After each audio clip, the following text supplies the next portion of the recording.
And salutations, everybody. Welcome to the best damn movie-related show on the planet Earth, the John Campea Show, coming from right here on my YouTube channel, brought to you in part by our friends at Mint Mobile. I am, of course, your host, John Campea, and it is an awesome honor and privilege, as it is every day, to have you, our international friends, gather around as we talk about our favorite things in the world: movies, movie news, TV, streaming, all sorts of good stuff. Joining me on this Thursday, our existential Mr. Rogers, it's Robert Meyer Burnett. Robert, how you doing? Man, I'm glad to hear you say that about me one more time, because people are always asking, did John really say that about you? I did. I actually made that up. You made it up, and boy, you just gave me at least another year of saying it, so thank you. And we know why you're all here today. We are here to talk about the She-Hulk finale. Yeah, that's not really why everybody's here, but we are going to talk about the She-Hulk finale in a little bit. Joining us also, sitting over here, we'll be participating in a one-on-one password game here with Rob in a little bit. Joining you guys in the live chat, Ray Ora. Ray, how you doing today?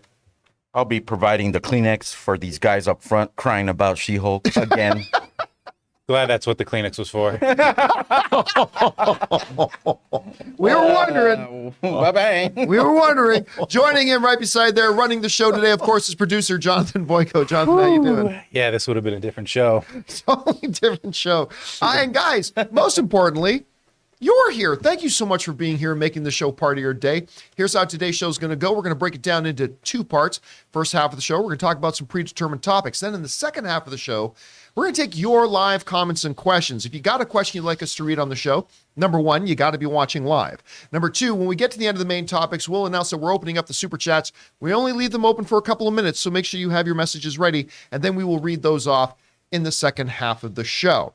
Also want to remind you guys that if you need your daily fix of the John Campea Show, but you can't be in front of a YouTube video, maybe you're jogging, you're at work, good news, there's an audio-only version of our show simply called the John Campea Show Podcast. Go on your favorite podcasting app of choice and subscribe to it today. By the way, we also have a secondary podcast feed for After Show, where we talk about our after shows for Andor, for House of the Dragon, for Rings of Power, and others coming up. So go and subscribe to that today as well. All right, guys. With that down, let's start things off here with an off the top. And the first one is this. Now, of course, Black Panther is coming out. Black Panther Wakanda Forever. The hype is building. The anticipation is building. The excitement is building. Like the trailers have both been fantastic. I thought the first trailer was better than the second one, but still the second one was fantastic. So many questions. We were hearing a lot of things from the cast members talking about, hey man, the viewers, the audience, they still haven't guessed. They're not guessing right about what's going to happen in this movie, which is really cool. And then maybe there's a little bit of hyperbole. Because one of the executives of Marvel has come out and is literally comparing Black Panther 2 Wakanda Forever to The Godfather. Arguably, not necessarily to me, but arguably amongst a lot of cinephiles, the greatest movie of all time. And this is what they said. Now, this is coming to us from the Marvel Studios Vice President of Production, Nate Moore, okay? He said this. This sounds crazy, but I'm going to say it. There's a little bit of mob movie to this. There's a little bit of The Godfather. It sounds like I'm being insane, but there's that feeling of families at war, because this movie is very much about Wakanda finding an equal to itself and Namor's world, Talokan. But these two isolationist nations that are incredibly powerful, probably more powerful than any other nations in the world, are figuring out how they can both coexist. The film is very much about Wakanda opening up its borders to some degree and impacting Namor's world in a way that's unexpected. Namor kind of comes to Wakanda with a proposal that is not unlike, one of the five families coming with a proposal. And Wakanda is having to figure out how to negotiate with this world power that isn't afraid of it, frankly. So that comes to us from one of the executive things. So listen, it's one thing. Like, I think I'm an okay looking guy. I'm an all right looking guy, but I'm not going to come out. When I think, Campea is like Brad Pitt. Like maybe that's reaching a little beyond my station. Maybe a little bit. If you want to say you're Brad Pitt, I'm not going to say no. No, hey, by all means, go call yourself whatever you'd like. Call yourself Francis. Have a ball. But I mean, that's pretty. You got to be aware And I'm sure he's not taking this super seriously. I'm sure he's not sitting down going, we need the world to know that this is the next Godfather. But when you're an executive of a studio like Marvel, you've got to be aware of the comparisons you're making. Yeah. And I don't know, Rob, you're hearing this Marvel exec saying, hey, this movie's kind of like The Godfather. Now he didn't come out and say this movie is as good as The Godfather. He didn't say, no. This is arguably the greatest movie of all time. But still, these are pretty big comparisons. What do you make from his words? Well, John, The Godfather is my favorite movie. Godfather 1 and Godfather 2, and I have a real soft spot for Godfather 3. But I think I understand, look, the idea of somebody coming to you and making you an offer you can't refuse. I think that's kind of where he was going, at least with his comparison to what the Talican nation, Namor, is coming, like Vito Corleone. I'm going to make him an offer he can't refuse. I like I've always said about this on this show, that one of the things that intrigues me about Wakanda Forever is the geopolitical situation that Wakanda finds itself in, and how it's forced Talican Empire, Confederacy, hegemony, whatever they call themselves. They've now been affected. I like hearing this because they've now I'm dying been to find out what that is. I don't know what that, affects them so I just badly. like the fact that Wakanda unilaterally made this decision, like, we're going to go public, and how that could have affected a lot of other people. And that's kind of what I wanted from this movie. So hearing this, I mean, obviously he works for Disney production at Marvel. He's going to say it's like The Godfather, because who wouldn't? But I think the underlying message of what he has to say is what I personally wanted from the film. I've always been talking about what is the geopolitical situation of the MCU now. And I think with T'Challa leaving a power vacuum for Black Panther and to be King of Wakanda or whatever, all of this is right up my alley. I love this stuff. I love it. That's why I love Winter Soldier so much. I love hiring Robert Redford. It threw right back to 3 Days of the Condor, All the President's Men. I really like, and I've missed that in Phase 4. I've missed that. I mean, you and I both are on the same mind of Shang-Chi. Yeah. That was a wuxia movie. I really enjoyed that film. But the rest of it, I wanted to see more of that, and I'm hoping, John, that this is going to give it to me. And I get what he's saying, I think. And then, of course, third act of the film, the two warring families are going to come to a peace treaty, and they're going to go to war collectively against Latveria. And their leader, some Victor guy. Well, if that happens, I'm going to be skipping through the aisles of the theater. Woohoo! I mean, there's nothing wrong with being proud of your work, right?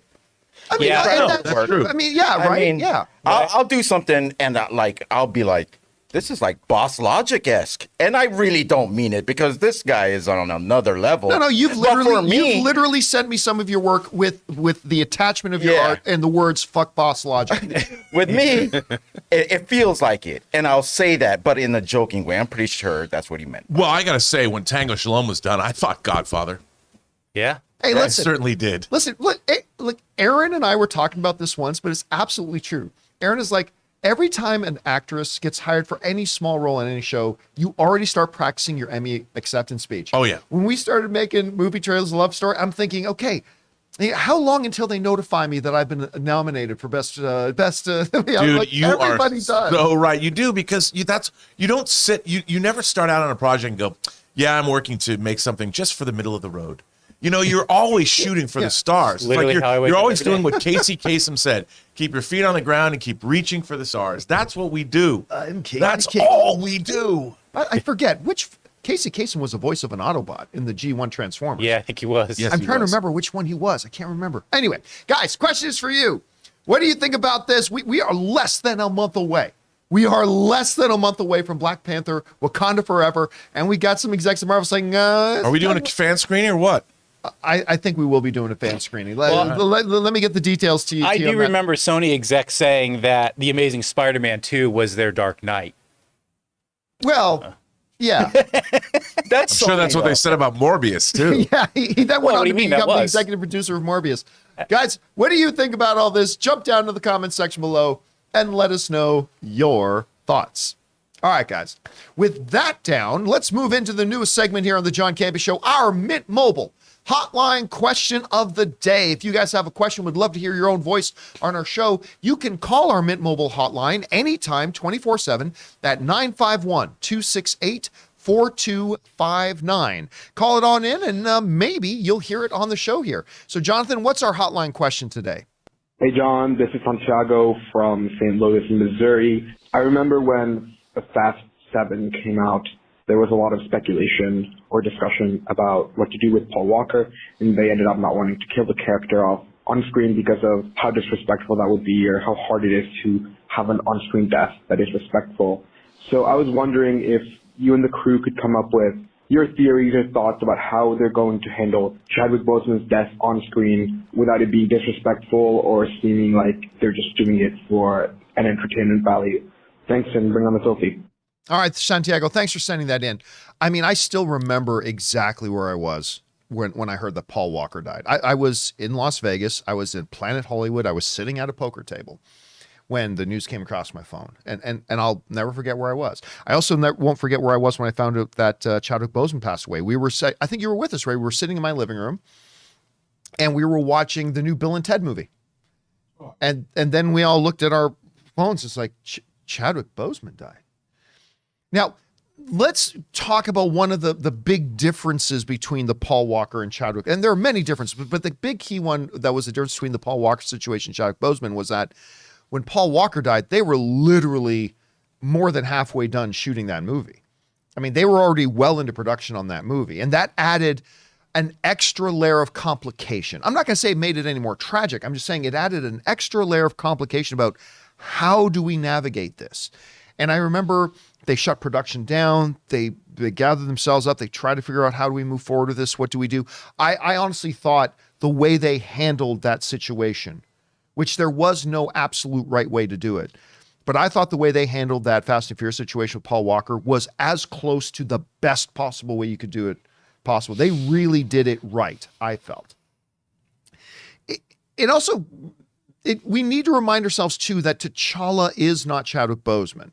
Right? These are two. One is a character of fiction, of myth. One was a very, very real, dedicated, talented human being who brought a lot of joy to the world. But they are two different things. And when you say, how do you do it without it coming across like you're just doing it for entertainment value? Well, it is the movies. I mean, ultimately, that has to be a part of the consideration because, again, we are not talking about Chadwick Boseman. We're talking about a fictional character in T'Challa, right? But you raise a great question. They are saying in this movie that T'Challa dies. And okay, that's one thing you've got to accomplish is making that decision. So they're going to say T'Challa died. How do you do it? How do you do it that is sensitive? I'm not going to say respectful. I'm going to say sensitive. How do you do it in a way that is sensitive to, the millions of fans around the world who Chadwick Boseman became a beloved figure playing this character and all that kind of stuff. I mean, like one option is you have the CGI you have early in the movie, a CGI T'Challa Black Panther in the full mask and costume in some kind of heroic situation and they tragically die. But is that being sensitive to the audience about feeling that? Do you want to see a CGI representation? And again, I don't have the answer to that question. That's why I don't make the big bucks. But it is going to be really, really challenging. I do believe, though, that it's going to be something like that. I think it's not just going to be, Ramonda picks up the phone and goes, T'Challa died with nothing. I think there's for there to be any sense of closure, I think there has to be some sort of visual representation of it. And whether it's a stunt actor in the Black Panther costume with his mask on and they recycle some old dialogue that Chadwick had done before. I mean, I don't know, but it seems to me that it's going to, since it plays such a huge role in the movie, his passing, it seems to me they'll do something. I'm not saying we're going to get a full action scene where we see T'Challa die, but I think there's going to be some kind of visual representation. I think it's going to be in the beginning of the film. I think it's going to be done as sensitively as they possibly can. And maybe something that can also re-spark in us that sense of sorrow as then we move into this grand funeral procession scene and stuff like that. So I got a feeling that there will be a visual representation. It'll be early in the first act of the film, and then they will move forward. But I honestly don't know. I mean, that's just my guess. Rob, what to do with T'Challa at all is a huge question. They address that. They're going to have the character die. So now, how do you have him die? Do you just do it completely off camera? Do you try to do a visual representation of it? it's a tricky situation. What do you do? Yeah, dude, like you said, it's really hard. I think there has to be some kind of representation of his death in the film. He has to, like, however, it might not be what we thought it was going to be. It could be, I mean, you know, the thing about what happened to Chad Boseman in real life, being struck down, being such a virile, you know, handsome, accomplished human being, and a disease that is incurable, that people have been fighting for centuries, to have somebody like him cut down in the prime of his life is inherently one of the most tragic things that can happen to a human being. And I think you have to honor the fact that somehow the preciousness of life needs to be conveyed in whatever they're doing. And I don't think there's I mean, you see this shot in the trailer. That goes a long way. You realize that, I mean, however, that's a shot you can literally just put on Sunset Boulevard in Hollywood and get the same emotion from people. And I think, I don't know what Ryan Coogler has in store for us, but I think that whatever that is, they have licked it. They've accomplished what they needed to do. And I'm confident that whether we actually see we're going to have to see some kind of a representation, I would think, from a storytelling standpoint, to make it final. Because if you don't see it, then it's like, oh, he could come back, you know, or something. I think they're going to give us a definitive answer to this question. And I think whatever they do, based on what we see in the trailer, it's going to be moving and it's going to be a fitting tribute to the actor. But also, as you pointed out, it will make sure that we understand what's happened to the character in the movie. In this fictional world. Yes. And so I think that, yes, we're going to get some kind of a representation, an on-screen representation of what happens to Black Panther. And I think whatever that is, clearly in the aftermath, what the audience itself feels and what the people of Wakanda feel, you're going to have, it'll be a moment where the fictional reality of this movie will also spill over to the people watching the movie in the theater. And in a way, if they do their job right, we in the theater will be feeling what the people of Wakanda feel, which is something that not a lot of movies have been able to do, but I'm confident that they're going to do that in this movie. I don't know how they're going to do it, but I'm confident they will. Yeah, do it. it's good. But like, there is nobody. When you look at the way, particularly the way he handled all the stuff and the themes in Fruitvale Station, there is honestly nobody I trust more with this than a Ryan Coogler. Not just because he had such a personal relationship with Chadwick Boseman, but because of the type of storyteller he is. So I think he's going to do a good job with this. You know, I have to say also, when I watched Boseman's performance in Ma Rainey's Black Bottom, he clearly was much more frail than we'd seen him, but it was a ferocious performance. Oh, yeah. And what he was able to do in that, I felt it when I watched that movie, because I think he'd already passed away when I saw the film. And I'm like, my God, this guy was a warrior till the end. And I think we're going to get that from Wakanda Forever. All right, guys, question is for you. What do you think is the best way for them to go about handling the death of the fictional character T'Challa in the film, understanding its very real kind of connection to the real life person of Chadwick Boseman that was so beloved? How do you think they're going to handle it? Do you think they're going to try to be as respectful as possible? Whatever you guys think, jump down to the comment section below and let us know your thoughts. All right, guys. Before we continue on here, we're going to take a second and thank one of the sponsors of our show this week, our friends at Raycon. Hey guys, we want to take a second to thank the sponsor of today's video, Raycon. Now, you guys know I've been using Raycon as a part of my morning routine for a long time now. I love getting up, getting on my treadmill, pulling out my iPad and watching my favorite tech YouTubers like Linus Tech Tips, another good Canadian kid, by the way. And my Raycon wireless earbuds come through for me every time. Raycon's everyday earbuds look, feel, and sound better than ever. With optimized gel tips with the perfect in-ear fit, these earbuds are so comfortable and they will not budge. Trust me. My Raycons give me 8 hours of playtime and a 32-hour battery life. And one of the best things about Raycons is that they are priced just right. You get quality audio at half the price of other premium audio brands. It's no wonder Raycon's everyday earbuds have over 50,000 five-star reviews. And when I'm on my treadmill, the earbud tap functions help me stay hands-free, and the noise isolation is fantastic. So guys, go to buyraycon.com today and use the promo code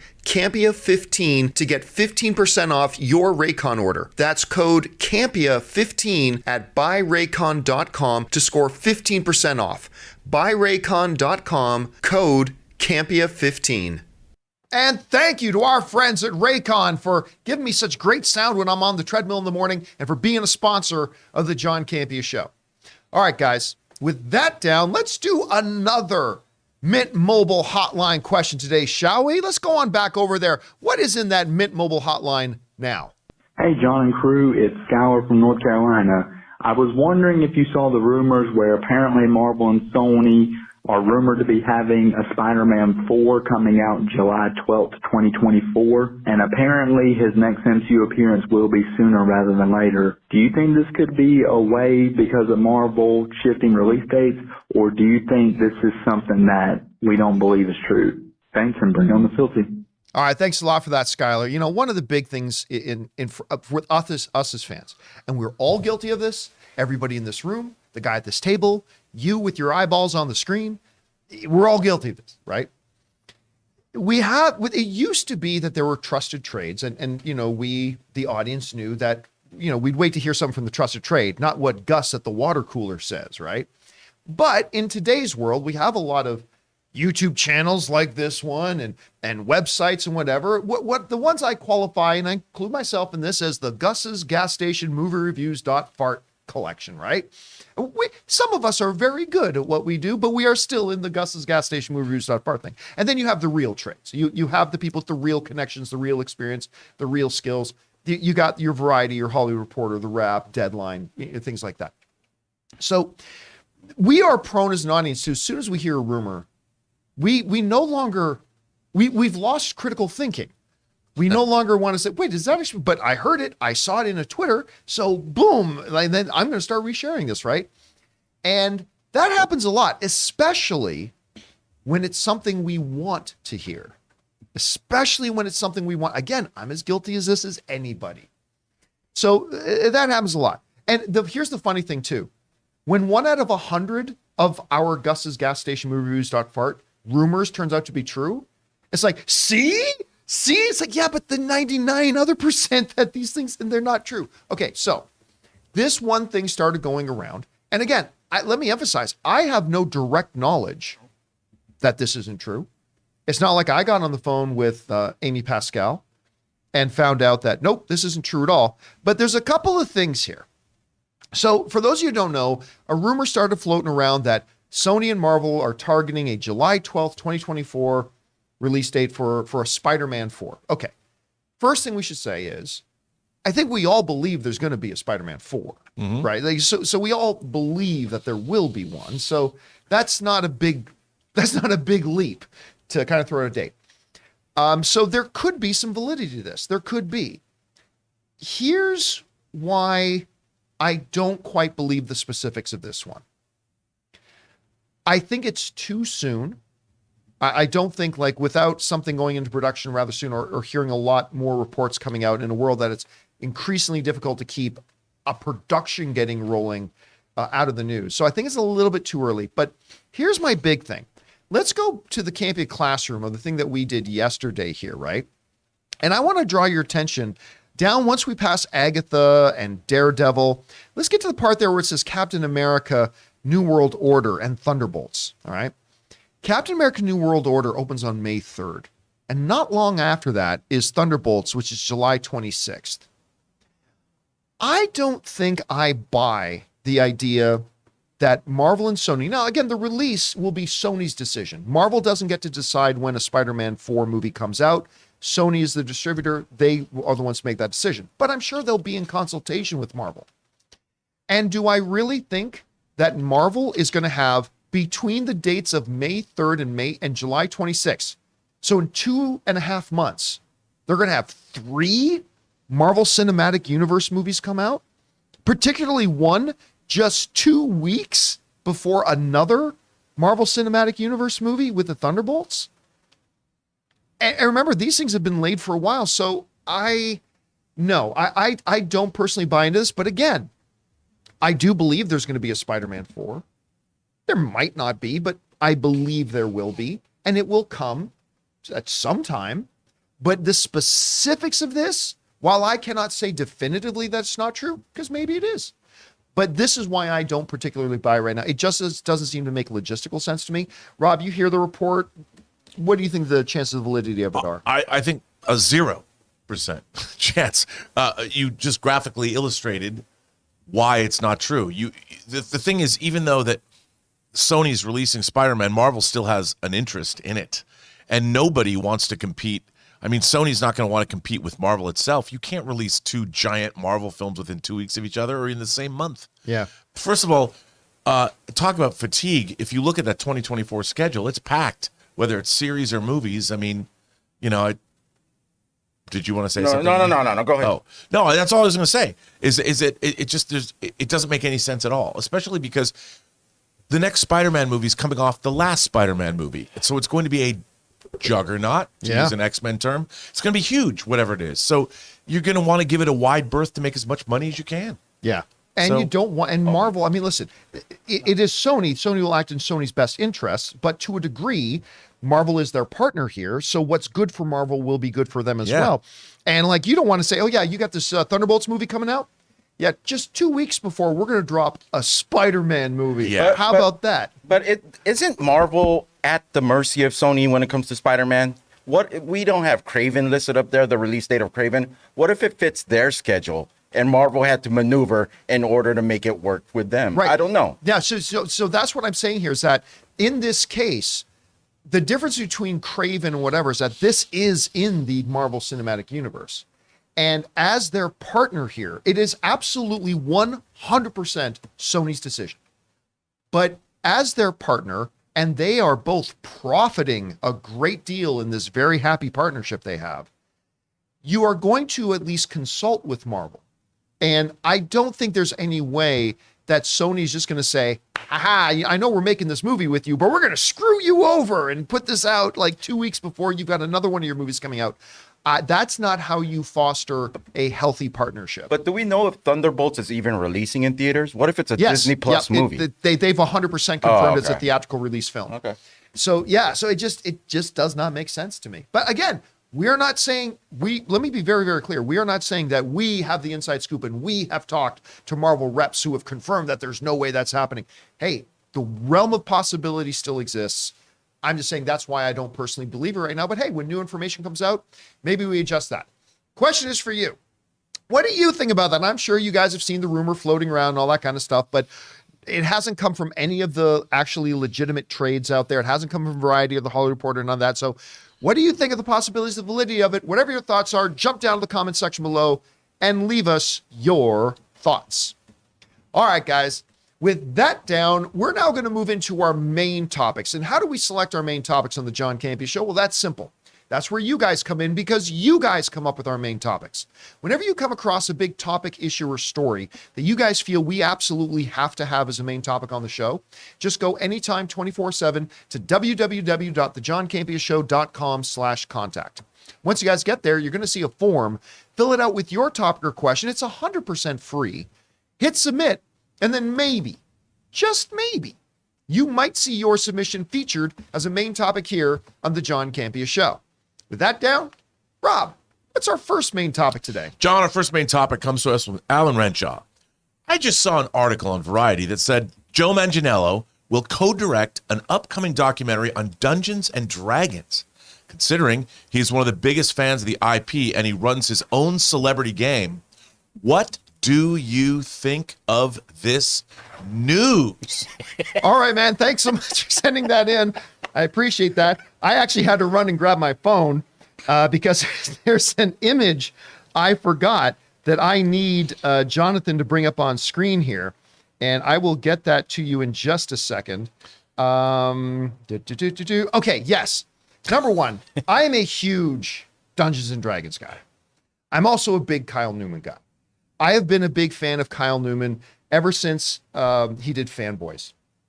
And I remember it was, I first came into loose contact with Kyle. Oh my God, it's gotta be getting close to 14, 15 years ago now. Yeah. When I was making my first little movie, I was making The Anniversary, and Kyle Newman was aware of the movie blog and stuff like that. And he knew I was a fan of Fanboys, so he had an autographed Fanboys poster sent over to me.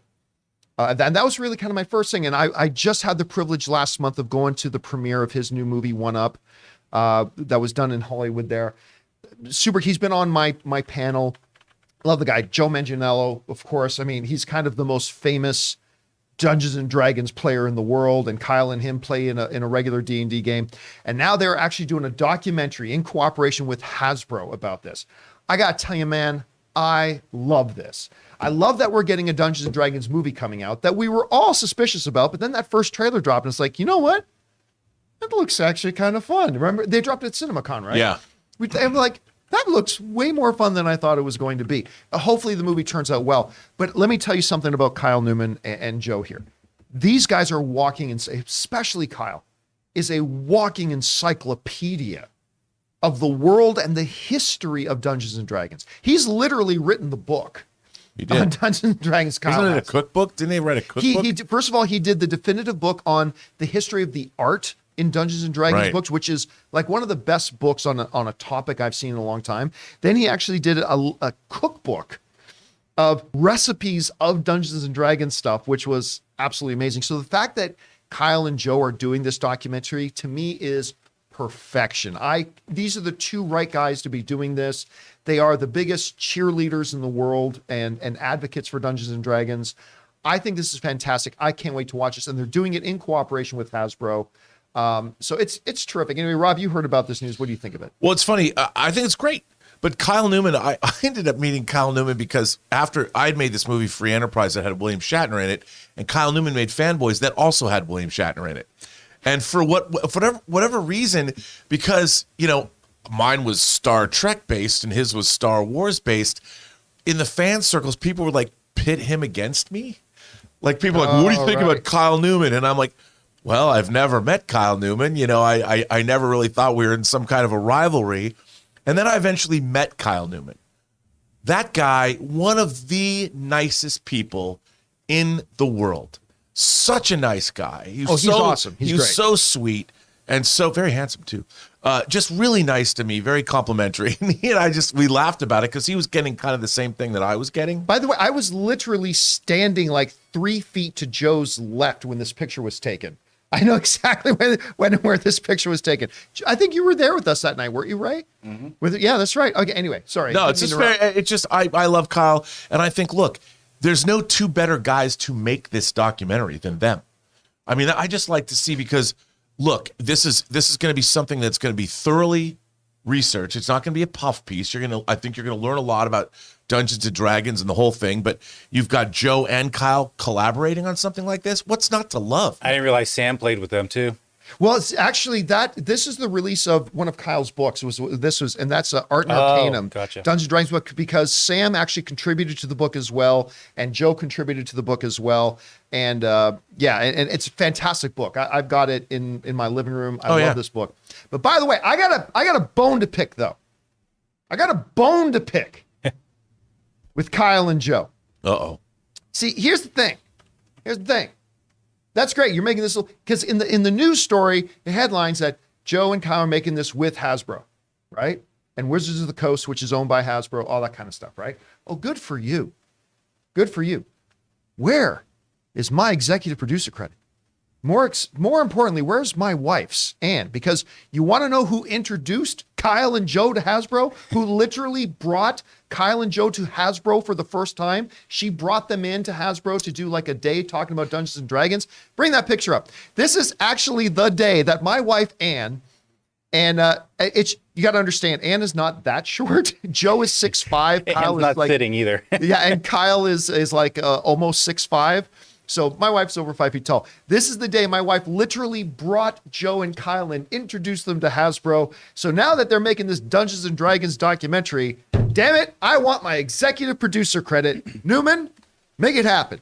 It's never going to happen. It's never going to. But yeah, so there it is. I just wanted to throw that in there. How cute is my wife? At least they could put this picture maybe in the documentary. Yeah, maybe that. By the way, how cute is my wife in her little dungeon master robe? I actually remember the day Kyle came in. We were at the we were shooting in Hollywood at the time. Yeah, that's right. Kyle came in to talk about the book. And was talking about the book. Anyway, all right, guys. Question is for you. I mean, I know not all of you guys play Dungeons and Dragons, but you really should. It's a lot of fun. It's a great thing to do together.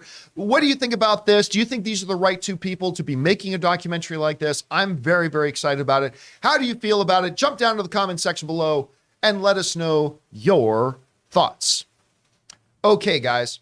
Before we move on here, we're going to take a second and thank another one of the sponsors of our show today, our friends at HelloFresh. We want to take a moment and thank a sponsor of today's video, HelloFresh. Guys, my wife Ann and I love using HelloFresh. With HelloFresh, you get farm-fresh, pre-portioned ingredients and seasonal recipes delivered right to your doorstep. Skip trips to the grocery store and count on HelloFresh to make home cooking easy, fun, and affordable. And that's why it's America's #1 meal kit. When you subscribe to HelloFresh, you can check Save Money off of your fall to-do list. HelloFresh is 25% cheaper than takeout and even less expensive than grocery shopping too. And HelloFresh works with your ever-changing schedule. Plans are flexible and you can choose your meals for the week, update your preferences, or change your delivery day all in the HelloFresh app. Now, you know Ann and I are both working professionals, so when it comes to dinner time, it can be a bit of a challenge. We don't really have time to cook and we don't want to eat out all the time. And that's why HelloFresh comes through so clutch for us. Not only do we get to eat delicious, nutritious food, but Ann and I both have a lot of fun getting to cook together, following the easy-to-follow steps in getting the meals made. So go to HelloFresh.com/Campea65 and use the code Campea65 for 65% off plus free shipping. That's HelloFresh.com/Campea65 using the code Campea65 for 65% off plus free shipping.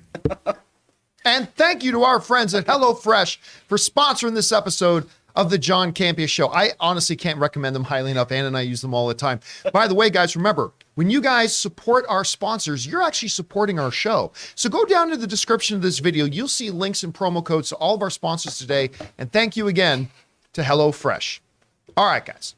With that down, we're going to play a little game here of movie password. You know, we've already got a little bit of a rivalry that's been building up here between Ray, the Rob Stomper, and Rob, the immortal Rob, who knows more accuser. about the accuser. The cheat Rob the accuser. Rob the accuser. I like that. So we're going to play now, since we just got just the two of you guys in here today. Just the I thought two this of would be us. an opportunity for the two of you guys to go head to head in a little game of movie password. So I'm thinking of a number between 1 and 10. Ray, pick a number between 1 and 10. 1. The number is 2, so you are right there. So we're going to go with you. Or can I decide who goes first? You can decide who goes first. Yes. Rob will go first. All right. Okay. Rob's going to go comes. first. And our monitors off. You guys And our can't monitors see? off. Yeah. Yep. I got Everybody, nothing you got on. your laptop closed, all All that right. kind of stuff. Okay. So here's how it's going to go. You guys can play along at home. We're actually going to bring up the answer on the bottom of the screen, not until after the second clue. So you guys won't even know. I'll give you guys a bit of a chance to play along. There are going to be 6 questions. If you get it right on the very first clue, you get 6 points. If you get it right on the second clue, you get 5 points, and so on and so forth, all the way down to 1 point. Then after all 6 questions are done, we'll tally up the scores, which Taylor is going to take care of, and we will pronounce our winner. I feel like I'm being set up. All right. We're going to start with you, Rob. And with our first password, the clue is Damon. Doctor Who. No, good guess, though. Good guess. All right, Ray.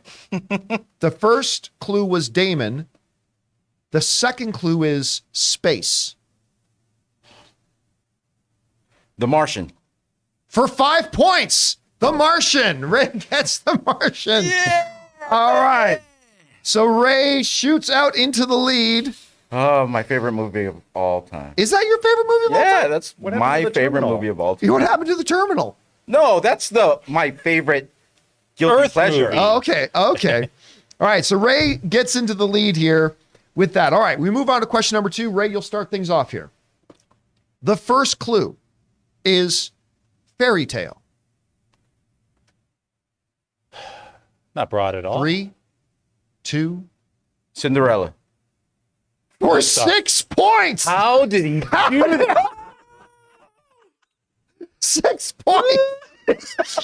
The The second clue was going to be Lily. Rob, The don't third you clue was dare. going to be James. Well, I knew Rob was. I thought for sure Rob was going to get this fairy tale, and then I was going to say the second clue was going to be Lily, and I knew immediately Rob would do that then. Of all the things he could have said.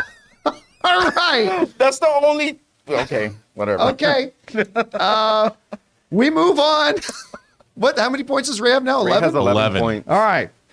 We move on to the third topic. Still tons of points to be How given many out. questions do we have? 6. So we're only two in. Okay. All right. Rob, we're going over to you for the third one. The first clue is pitch. Vin Diesel. Ooh, I like that answer, but no, that is not correct. All right. Ray, for 5 points, the first clue is pitch. The second clue is twilight. Pitch Twilight in the trash. Oh. 3, 2, 1. All right. Rob, we go over to you for 4 points. The first clue was pitch. The second clue was twilight. The third clue is trolls.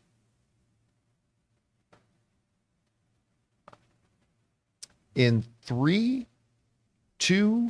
Elizabeth Banks. All right. Oh, I like that guess. Another good guess. But okay, it is not Elizabeth Banks. All right. Ray, for 3 points. I have no idea what this is. So The first clue is pitch. The second clue is twilight. The third clue is trolls. The fourth clue is accountant. 3, This was tough. 2, 1. No answer. Okay, we go over to Rob. Rob, for 2 points. Get on the board, Rob. Pitch, twilight, trolls, accountant. The fifth clue is actress.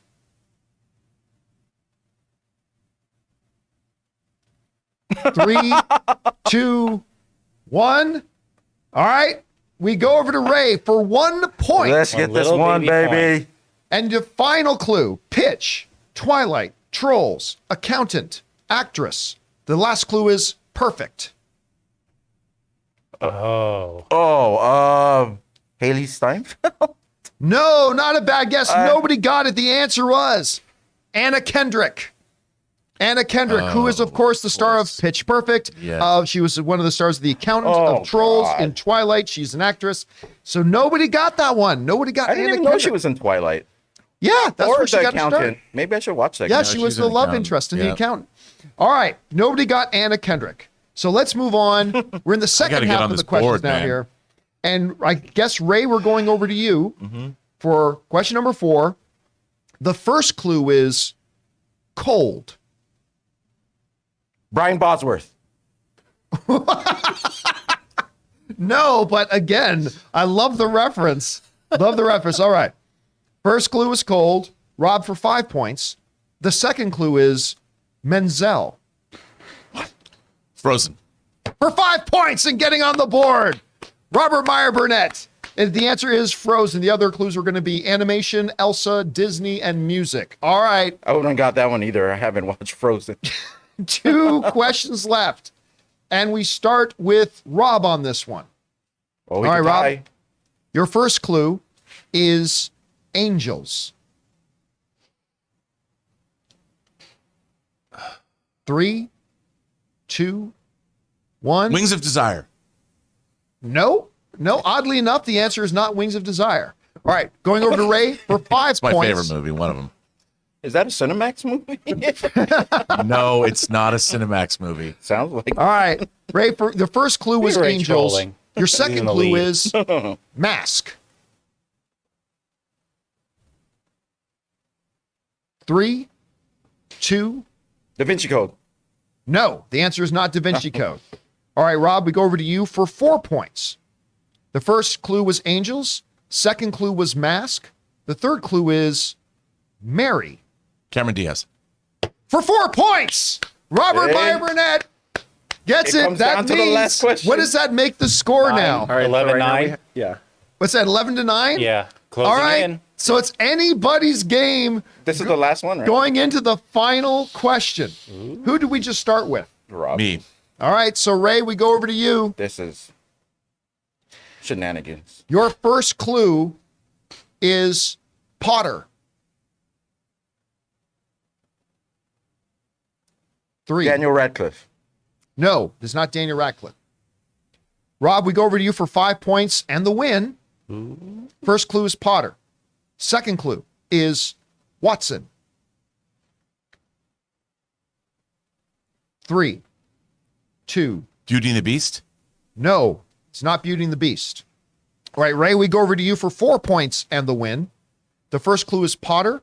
The second clue is Watson. The third clue is Wizard. Hermione Granger. 4 points in the win. Robert Ray Ora gets Hermione. Yes, the answer was Hermione. The other away with clues it.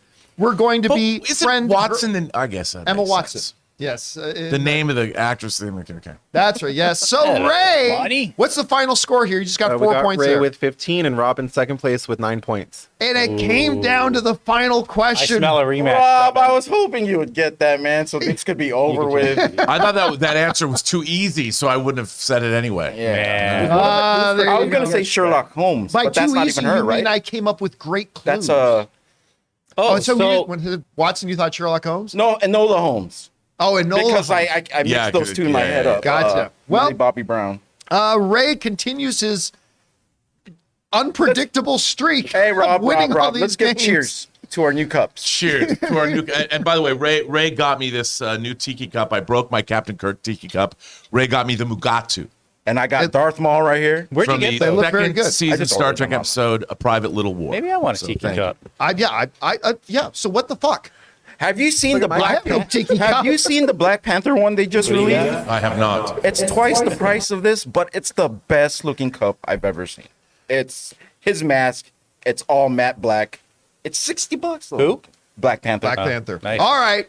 Let's keep on going here. We got to get into main topic right. here, number 2, and congratulations to Inexplicably.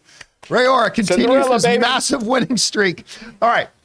Let's get into main topic number 2 here. Rob, what is our second main topic today? John, our second main topic comes to us from Brent B. As a 90s kid, I absolutely love Brendan Fraser's The Mummy. Did you see on Coming Soon that he said he was up to do another Mummy film? With the run he's having, plus the trend of Hollywood resurrecting old franchises, do you think we could have another Mummy film in our future?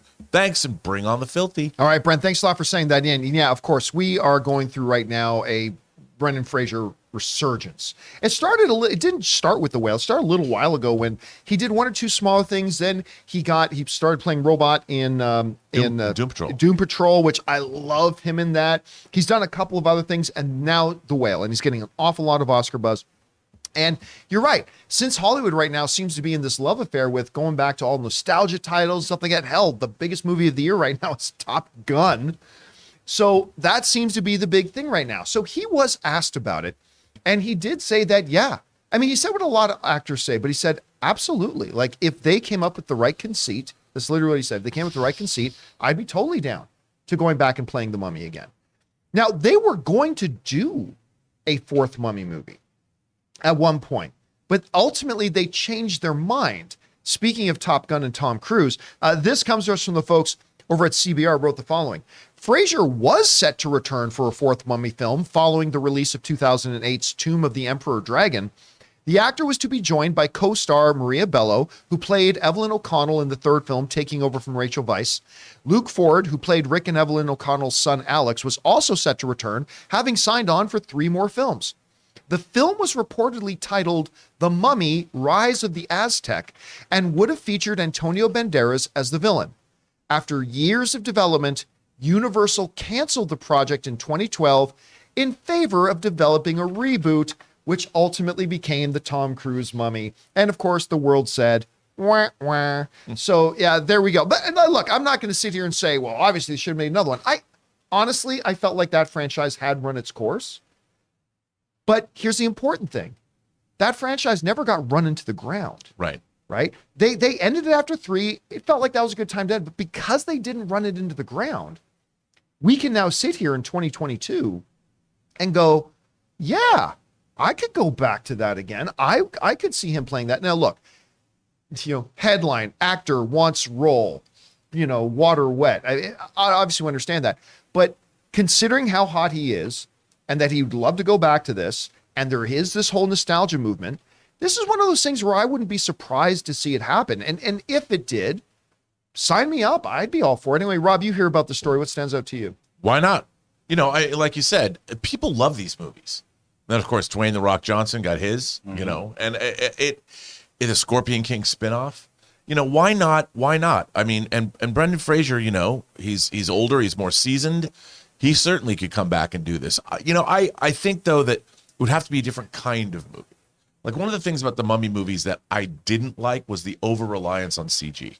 Right. You know, I think they would need to make it a little bit more, well, give it a little bit more verisimilitude. Right. But remember, this came out right around the age of Star Wars: The Phantom Menace coming out, and all of a sudden this was right at the precipice of this whole new world of visual effects was becoming a possibility, and they played. And Steven Sommers, you know, went all in. He was doing things like Van Helsing and all that CG heavy. Let's go for broke. Right. But I could definitely see a Mummy movie, another Mummy movie being made. Why not? I'd go see it. Yeah, because there's nobody out there. At least I haven't heard a lot of people writing to me saying, John, when's that next Tom Cruise Mummy movie? I haven't had a lot of those emails over the years. So I think this might be the time for it. Question is for you guys.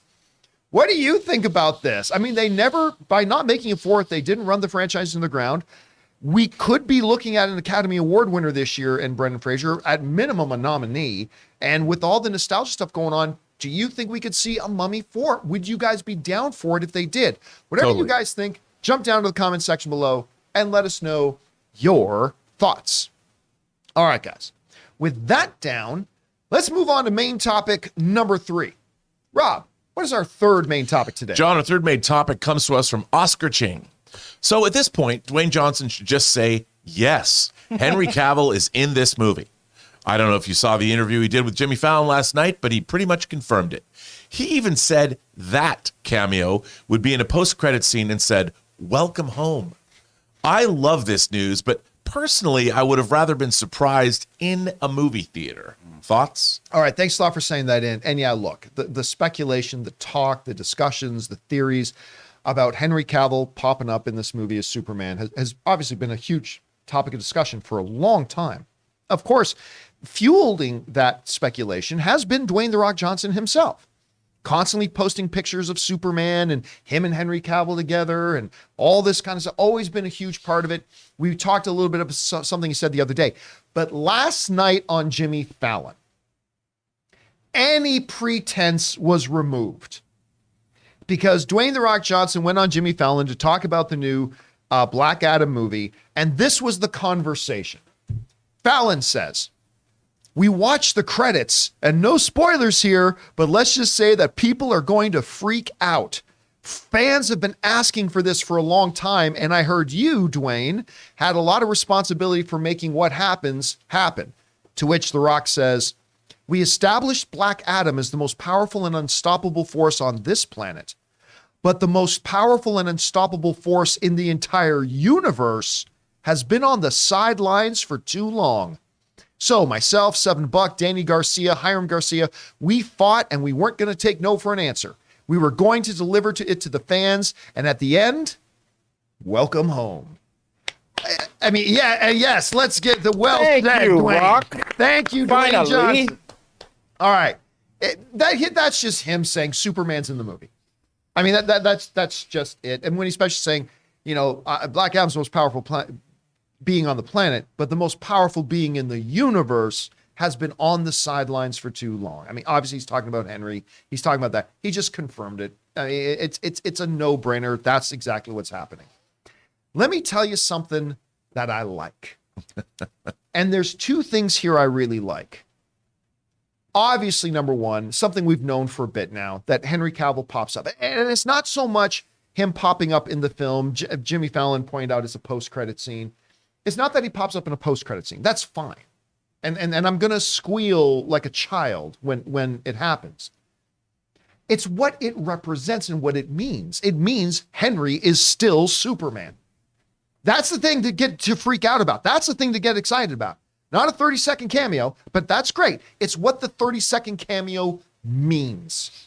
And we already heard Dwayne Johnson say, we talked about it a few days ago. Dwayne Johnson said, I guarantee we're going to have a Black Adam versus Superman. So, I mean, we know that's coming, but now that he's just outright confirmed it. So that's the first thing I'm very, very happy about. Obviously, because Henry Cavill's my guy. The second thing I'm really happy about is with Dwayne Johnson himself. I get a little perturbed when filmmakers, storytellers, TV showrunners, whatever, job Superman. You don't job Superman. And to hear Dwayne Johnson, The Rock himself, say, hey, yeah, Black Adam is the most unstoppable force on this planet, but the most unstoppable force in the universe is coming. And I'm like, Dwayne Johnson respects the character of Superman. I mean, I love that he said that. Like we talked the other day about in the world of professional wrestling, Dwayne Johnson always knew when to get the spotlight on himself and when he had to use his spotlight to put the attention on other people. That's what made him a great wrestler, was putting other people over. That's what the best wrestlers do. And he's clearly brought that mentality into here because it made my heart sing. Here, Dwayne Johnson, probably, as far as actors go, the most powerful actor probably in the world. He's probably got the most pull and the most sway out of any actor. He's still not a studio executive, but still. To get out there and say, yeah, this is my movie, but let me tell you who the most powerful and unstoppable character in the universe is. That's Superman. That makes me very happy. Dwayne Johnson, you're already like one of my favorite people in the world. I love you so much more now. Yeah, you got somebody in there that respects the character. I love this. It makes me incredibly happy. So much about this is worth pulling it out and yanking on it. Anyway, Rob, you hear this. You see everything that he says. What do you think about this? John, I watched the entirety of that Fallon interview. And it was a good interview. It was a really good interview. Yeah. And Dwayne Johnson says right away, when I was growing up, Superman was my guy. He flat out says Superman was my favorite character. Yeah. He talked about how Black Adam meant something to him because Black Adam had brown skin like he did growing up, being his, Samoan and Pacific Islander. And I like that he was talking about that. So I love when people have their wishes fulfilled. This is wish fulfillment for Dwayne Johnson. On the highest level. On the highest level. And not only that, but he's teed up the fact that we're finally going to get another movie. I would assume Superman fighting Black Adam is what I want to see, me personally, because it's finally somebody has a antagonist worthy of Superman, which is one of the big problems. People are like, why aren't they going to make another Superman movie? It's really hard to come up with a decent antagonist that you can write a believable story around for Superman. Black Adam is that antagonist. Somebody new, somebody you haven't seen. And I mean, I guess we don't have to play coy anymore when the fact that this movie tees up that rivalry. So I'm all for it. And congratulations and kudos to Dwayne Johnson for using his Hollywood clout to get another movie made. Yeah. Like, that's what stars, if you're a movie star and you want to, I like that when movie stars get to make things that they like when Tom Hanks shepherded, one of the people that shepherded the beautiful HBO miniseries From the Earth to the Moon into existence because he loves the Apollo program. He's always loved space, and he got that made. He was one of the people that got that made. Dwayne Johnson's like, why isn't there Superman, man? Why can't there be? I'm sure he just marched into and I want to believe that there was this long march right through the hallowed halls of Warner Brothers up to the executive suites where people were just whispering, Dwayne Johnson's here. And he came in like unannounced, and he burst through the doors like Patrick McGowan in The Prisoner and said, damn it, I demand to see the heads of the studio. And he made this happen. He's like, not only is Superman going to be in Black Adam, I want you to sign right here on the dotted line that me and Henry Cavill are in another Superman movie. It's going to be Black Adam versus Superman, not Superman versus Black Adam. But I want to believe that's what he did. That's how you use your power effectively. I'll tell you what, Jonathan and I were actually talking about this before the show started today. That's the narrative Warner Brothers is going to want to spin. Right. Warner Brothers is going to want to spin, Dwayne, the Rock Johnson made this happen. I don't know that that's really what happened, but why do you got to shatter my illusions? But it's the narrative they're going to push, and it's a good narrative, and I love that narrative. But listen, I'm just so excited about this. The whole fact that here, and listen, like everybody knows, it's already on YouTube. Everybody, it's out there. But Dwayne Johnson just came out and said it, so there's no secrets here anymore. They're making it public, but that's not the important thing. A cameo doesn't change the way you're going to see the movie. Again, it's what it represents moving forward that gets me so excited, and so I am clearly, my friends, a little bit happy today.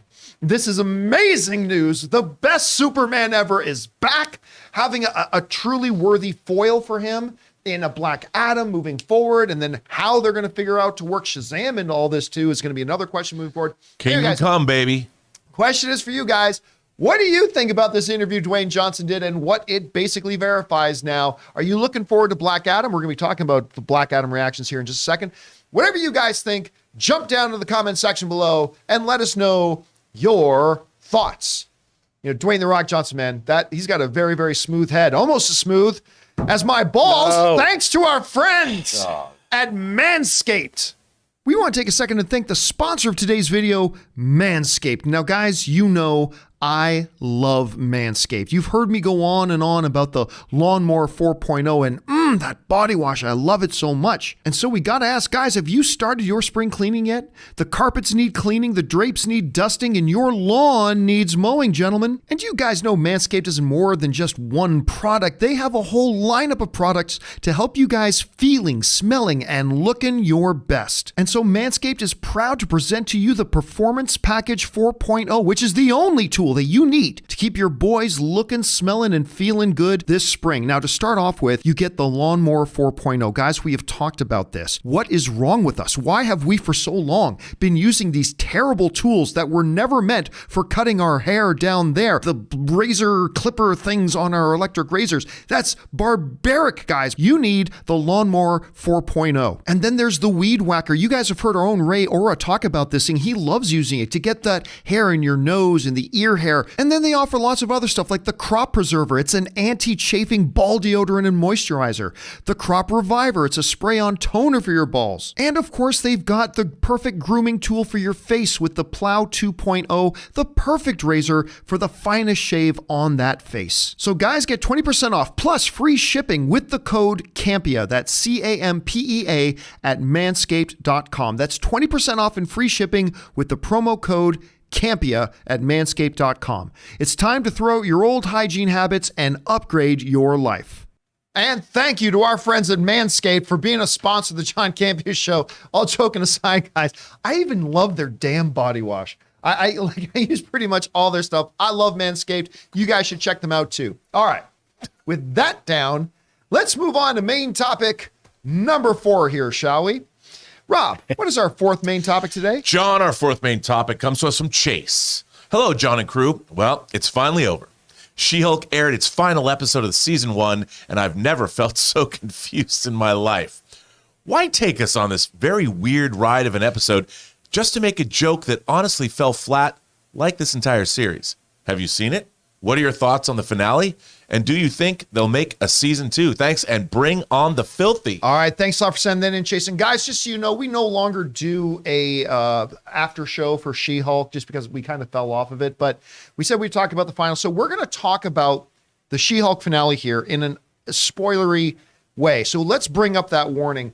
If you guys have not seen or don't want to know what happened in the She-Hulk episode, because we're going to talk about the episode, but also kind of give our overall thoughts, a post-mortem, if you will, on the season 1 of She-Hulk now that it's all wrapped up.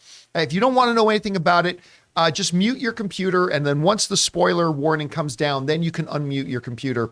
But we are going to talk about it in some spoilery details, because I know a lot of you guys watched it already. All right, let's start with the episode itself. Let me start with something positive here. My biggest complaint, nay, really my one true complaint that has made this show a disappointment for me about She-Hulk has been it's a comedy that's not funny. And that's been it for me, right? Like, I get the premise of the show. I like the premise of the show. I see what they're trying to do. I think they're heading in the right direction. The problem is, to do all those things, you've got to be funny to make those other things work. For all these other things and setups and designs to work, your content's got to be funny. And it's not. It just, for me, and it's all subjective. Maybe some of you find it hilarious, and if so, that's awesome. For me, it's just not been funny. So with this one episode, there have been a few moments. The walk of shame, the twerking. Sure. There have been moments of true hilarity. I will say this for the finale. I don't think there were more laugh moments in any other episode of She-Hulk than last night's. There were, honestly, 4 or 5 moments in that episode that I laughed out loud. Like including, but not necessarily limited to, first of all, the Wakanda Forever shout out. It goes, no, our visual effects guys have moved on to my next project. And then you hear the Wakandan drums. Doo-doo-doo. And like, oh my God, that was perfectly set up. When he says to She-Hulk, all right, we'll see you on the big screen. She's like, really? He's like, no. So yeah, I'm not going to see She-Hulk on the big screen. What were some of the other, there was a couple of other really, really funny moments. I'm trying to remember. We were just talking about them and now I'm freezing on them. At any rate, number of moments in this thing that were legitimately funny and I enjoyed and great. That being said, this whole season had one story to it. Somebody's after She-Hulk's blood. I mean, they set it up right in the first episode that the blood, her and Bruce's blood is valuable, even though it has to match with a perfect genetic copy of their family. Still, our blood's important. Bruce destroyed it. Then we get this Hulk King character. A lot of people speculated it might have been the leader. We were pretty sure it wasn't going to be, especially going into Captain America. But, you know, the Hulk King and the blood and blah. And it was all for nothing. It was for nothing. The whole storyline ultimately ended up being nothing. To the point where they did the big fourth wall break thing, the type of thing you described. I remember before the show even started, like, I need to have a scene where, like in the comics, when she literally comes out of the comic world and goes to the comic book writers. and so they kind of went for that. I get it. But when they came back, the story was wrapped. The guy's in handcuffs. It's like, so what was the point of the whole story? It literally, you realize the whole point of it was for nothing, which then goes back to, well, then the show better have been funny, and it wasn't funny. And it is, and then let's talk about the fourth wall break for a second. When I thought for a second that I had accidentally hit my remote control, went back to the home screen of Disney Plus, and I realized that Jennifer was coming out of them, like, all right, okay, I see what you're doing here. It didn't work though. Again, you can do it in theory, and that's a great theory, but then you've got to write stuff that is funny and makes us laugh and is part of that whole fourth wall break. And everything from her walking into the writer's room, which by the way, some of those were the real writers of the show, walking into the writer's room, nothing that was said in there was funny. When she finally ultimately goes to then the waiting area, she has to sign the NDA. I've signed that pad, by the way. I've been in that room. But anyway, and she goes in to see, and I get the gag that Kevin Feige is actually just some all-knowing robot thing. Okay, I'm willing to go with that if you make it really funny. And there were a couple of good lines. And then, by the way, the Scar introduction at the end, it was so random and with nothing. Hi guys, I'm back. Oh, and here's my son Scar. And then that's it. It's like, what's the point of that? And I realized when Matt shows back up, I realized why everything with Matt from the last episode to this episode works. It's because Matt is the only normal character in the show. Every other character is a caricature other than Jen. And so when you have Jen with Matt having real discussions, like the joking the family, like trying to find out how much money he makes, that was some of the most real and lighthearted and fun stuff that the entire series had. And I realized it's because he's being treated as just a normal character. And I thought maybe the show could have used a little bit more of that. Look, at the end of the day, I did not hate She-Hulk. I loved the first episode. The Daredevil episode was handled quite well. The finale had its moments. I thought Tatiana Maslany was great in it. There are a number of positive things I can say about the show. But at the end of the day, for me, it comes down to the same thing I've been harping on the whole time. It's a comedy that wasn't funny. And so I unfortunately left still feeling disappointed. Again, I'm not trashing on it. I didn't hate it. But at the end of the day, I think it was a big missed opportunity, kind of represented when they did the big fourth wall break. There was a lot of stuff they could have done there that was really fun. They didn't. Anyway, Rob, number one, what did you think about the episode? And what's your overall kind of end thought of the series as a whole? Look, I thought the episode was mildly amusing. But this is going to seem really weird to say. You know, when you just pointed out where it went to the Disney Plus screen? Well, that was clever because it fooled me. It really did fool me. Right, it was clever, but here's this is going to seem so weird. And people are going to look at me and go, Rob, what are you talking about? When She-Hulk kicks out one of the windows and like climbs down, my problem with that kind of a fourth wall break is that's not breaking the fourth wall. That's changing your internal universal reality, because it's one thing like when She-Hulk was talking to the writer or the artist and breaking the wall between, literally the fourth wall is here between audience and whatever. When you have She-Hulk, how would She-Hulk even get on an electronic screen? That wasn't the kind of fourth wall break. It doesn't work. It was fun to see, but from a meta level, it's not something that worked for me. I'm like, oh, it's clever. It's kind of fun. What really bothered me about the show, but to me, it's the writers once again missing the point of what a fourth wall break does and how it works. My problem with this show is that you can have the greatest comedy in the world also still illuminates the truth of being a human being. And we recognize ourselves in the comedy, whether it's physical comedy, whether it's character comedy, situational comedy, slapstick comedy. It's funny because we as human beings recognize it. Now, here was a show, a She-Hulk show. It starts out as a comedy, but the premise of the show is you have a normal, ordinary person becoming a superhero. And what happens when a superhero has to navigate daily life? That in itself could be comedy gold. And the comic book certainly was very comedic. John Byrne's run on the comics was great. The setup for this show was ripe to be funny. It had so much, it was all right there. And I felt like every episode they were trying, it felt like the writing staff was all on different pages. And the show was frustrating because, like you said, it wasn't funny enough.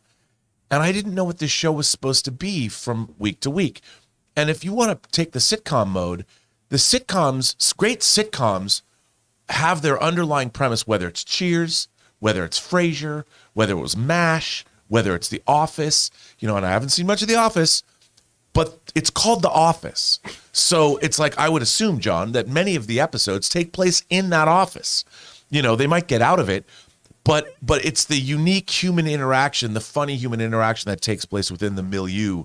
And I thought that this really missed it because we, as an audience, we had to readjust every episode. Like, oh, wait a minute, what show is this we're watching now? Because it just seemed different every episode. And this was a very meta talk about wall breaking. We're gonna go to the Disney lot and go to the offices of Marvel. And I'm like, that was kind of neat, but it was also weird. And it again had nothing to do with the rest of the show. So it was yet another show. And it's like, I think back to episodes that have done that before. One of my favorite science fiction shows ever on TV was a show called UFO. And they did this back in the 69 to 71, when the characters find themselves on a movie set that is their shadow control headquarters. Blazing Saddles. Yeah. One of the great movies of all time. Dan Murrell brings this up in his review of She-Hulk. They do a big wall break where suddenly they're making a movie. They're not in a movie anymore. And this trope has become something that people have used before. And ultimately, I think the show, like you said, I didn't hate it. I just wish it was better. Well, you see, the other thing too is, as far as the fourth wall break thing too, I would say in the comics with her talking to the comic writer, that translated into a TV show. The one-to-one comparison would be she's got to come out of her story and talk to the creators of the show. So I'm okay with that. It's just they didn't do anything with it. But you brought up something that I totally forgot about too. We're talking about the whole Hulk King storyline, right? Go back to the very first episode. The first episode set it up and made us believe that the setup was this is going to be a show, while a legal sitcom, it's also going to be about Jen going on her journey to getting to the place where she embraces being a hero. Yeah. The entire first episode was about Bruce telling her that and all that kind of stuff. And really, that never comes up. It comes up a little bit in the Daredevil episode, but it's just Daredevil saying to her kind of the same thing Bruce said to her. And we never got that point where she goes, okay, I now, like, it just, they set it up saying this is what this is about, and then they kind of abandoned it. Then they set up this Hulk King storyline, and by the end of the finale, they really just kind of abandoned it. It ultimately didn't mean anything. And also what you just pointed out, Matt Murdock reinforces the idea of being a hero doesn't mean when he gives her the speech about, you can do things, you can do both. And that was a great counterpoint or a reaffirmation of what Bruce said in the first episode. And I really liked that because the rest of this show was just all over the place. And Titania, what was that all about? I mean, that could have been, interesting as well because That was such a waste. it was such a waste. A waste of Jamil. She's what a great comedic talent. That was one note. And again, I really think that this show shows what happens when a writing staff is not up to the task that they've been given. And you know what? I think it's also a thing about, it's something that Marvel had no experience in. Marvel has great experience in trying to inject levity and humor into their things. And they've done, this will be mixed opinions, but to me, they've done a great job of that most of the time. They've never tried to just straight up do a comedy. No. And it kind of shows here. So anyway, guys, question is for you. What did you think about the finale of She-Hulk, and what ultimately did you think about the show overall? For me, I didn't hate it, but I ended up it's another Marvel one that I was a little bit disappointed in. I thought there was a lot more they could have done, especially with somebody as talented as Tatiana Maslany and some of the opportunities they had there. But maybe you loved it, and if so, that's awesome. Whatever you guys thought about it, jump down to the comment section below and leave your thoughts there. All right, guys. With that down, let's get into our fifth and final main topic today. Rob, what is main topic number 5? John, our main topic comes to us from Galactic Champ. Hey, everyone. Last night was the Black Adam world premiere. It occurred, and with that social embargo of the film has lifted, majority of the critics deemed the film as an epic, action-packed ride with incredible VFX and world building. The Rock as Black Adam is seen as a perfect match for him, whereas Pierce Brosnan's Dr. Fate is said to be the standout of the film. However, the criticism for the film does indicate that the overall narrative or story of the film is weak. John, what do you think of these reviews? Does it get you more excited for the film? Thanks. All right, thanks for sending that in, Galactic Champ. And yes, the first reactions, the premiere of Black Adam was the other night, and thus the first reactions are coming out for it. And I'll tell you what, they're right where I kind of thought they would be. And also kind of right where I hoped they would be, to be honest with you, because the general consensus out of all the reactions we've been hearing coming out basically fall in line with, hey, it's great fun. Rock's great in this. Pierce Brosnan kills it. And, but the story is weaker and it's got a kind of a weak villain, but it's a really good time. And for me, as an individual audience member, I'm like, you know what? That works. Because what I go into a movie theater to have a good time. I don't need every new comic book movie I see to be as good as The Dark Knight. I don't need it all to be as good as Logan. I don't need it all to be as good as The Avengers. Just be good. You know, go in and be good. Because if you can be good, that's a win. And wins can lead to other wins. And that's all I was kind of saying. And we've talked a lot. We talked last week about the fact that neither of us have a lot of big, high expectations for the story of the movie. Because I think the trailers made it clear that was probably going to be a little bit thin. But if I can go into this movie, have some big, fantastic spectacle that works within the narrative, and if The Rock can actually kill it in this role, and if Pierce Brosnan can be Pierce Brosnan, then I was going to walk out happy. And it sounds like that's exactly what we got. I'm just going to read off some of these things here. Rachel LeBon writes, first tweet on this new account is about Black Adam. The Rock, Aldous Hodge, and Quintessa Swindle are standouts. Plot gets a bit messy at times, but there's a genuine excitement in watching it all unfold. I hope there's more around the corner. Joseph writes, Black Adam is a game changer. This is the DC Comics movie I've been waiting for, and it did not disappoint. The Rock is electrifyingly brutal as Black Adam. This is what I want a Black Adam to be. The action in the film is nonstop. Seeing the JSA on the big screen was a thrill. Our friend Eric Davis wrote, DC's Black Adam rocks. Tons of action, characters you're instantly invested in, and terrific pacing. Dwayne Johnson finds a great balance in being menacing and badass, but also empathetic. Especially loved Aldous Hodge's Hawkman and Pierce Brosnan's Dr. Fate. More JSA movies, please. Then you get some that maybe don't love so much. Sean Keenwright, I had to go through a metal detectors for the Black Adam New York screening. Well, you got to do that for most premieres. Pity, it's bad. No emotional depth, zero sense of peril for the main character, and dull CGI battles. So a little bit of the other side of it there. We move on here. And Courtney Howard writes, The Rock is terrific in Black Adam, which includes a hearty amount of real-world touchstones. Most affecting, it reinforces the need for heroes in bleak times. Director Jaume Colette Serra lays out the building blocks for a larger grand universe. The action is lively and in a big scale. So we're hearing that repeated a lot, right? The action is fantastic. The Rock is charismatic in it. Ray, What did the guy before that say? He didn't. The one that didn't like it. What was it? sucked. No emotional depth, zero sense of peril for the main character, and dull CGI battles. Do we go to a Rock movie for emotional depth? Yeah, Well, man. hey, Did you ever see San Andreas? But why can't you have both? Like, I'm in just his saying. defense, It in was his very defense- deep into Written the all fault over lines. the wall in these trailers. We're gonna have explosions. We're gonna have some flying. We're gonna have a good time. I don't know why people expect talking anything about here? else. I think you Or- can hope for something else. I don't think there's anything wrong in it, because there's been a lot of comic book movies that have delivered the action, the pop, the bang, the explosions, and delivered that other stuff as well. So I get where he's coming from. I mean, I haven't seen the movie yet myself, but I get where he's coming from. There's still more to come here. We've got Greg Katzman, who writes, Black Adam is a solid crowd pleaser. Lots of spectacle and humor, while also actually embracing the DCEU and setting up something very exciting for its future. It doesn't pull many surprises and feels very familiar at times, but it's definitely enjoyable popcorn entertainment. And that's kind of right around where we expect it to be. Brandon Davis writes, Black Adam is the role that The Rock just thrives in.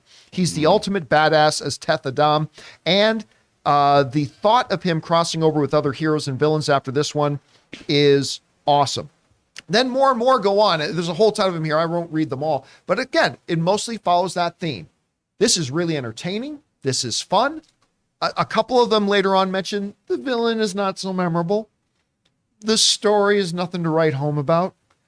But at the end of the day, the spectacle, they're saying what it is promising, it delivers. The spectacle, the bangs, the pop, gets you excited about what they could do further on down the line. In essence, it sounds like this movie's a win. Is it as good as The Dark Knight? Probably not. Do I expect to like it as much as Man of Steel? Well, probably not, because you know how I feel about Man of Steel. But I just wanted this movie to be good. And if I can go in there and laugh and have a good time and feel excited and be awed at the visuals and have The Rock do what The Rock does, which is being the most electrifying man in entertainment, if they can deliver all that, I'm going to walk out a very, very happy guy, even without Henry Cavill being a part of it. Anyway, Rob, you're hearing these reactions coming out of Black Adam. What do you think about them, and how does it measure up to kind of maybe what you were expecting to hear out of them? Well, first of all, I have to say that I did watch Black Adam. I watched Dwayne Johnson on Fallon, and I also saw Pierce Brosnan as well. And they showed clips from the film. One was Hawkman getting in Black Adam's face, and the other was Dr. Fate talking to Hawkman. Both of those scenes. Look how much he can emote, even with that mask looks on. so good. He the looks, mask and on. he's great. Looks awesome. I mean, everything about the Justice Society. These are both Justice Society heavy clips. I'm like, that Aldous alone Hodge. is going to make me watch this movie. Aldous Hodge. But I have to say, it upped my enthusiasm hearing these responses, because I never thought that we were going to get some. I wanted this as an entertaining standalone film. I like these characters that they're introducing. People are saying the JSA is really strong, which is something I've wanted to see my whole life. I definitely have my estimation of this film. My excitement level has gone up just by hearing these responses, because, like you, who doesn't like Dwayne Johnson? I mean, for whatever reason, to me, there are very few movie stars left that aren't just great on the big screen, but who embody what you want a movie star to be in real life. I've been following him on social media for a long time.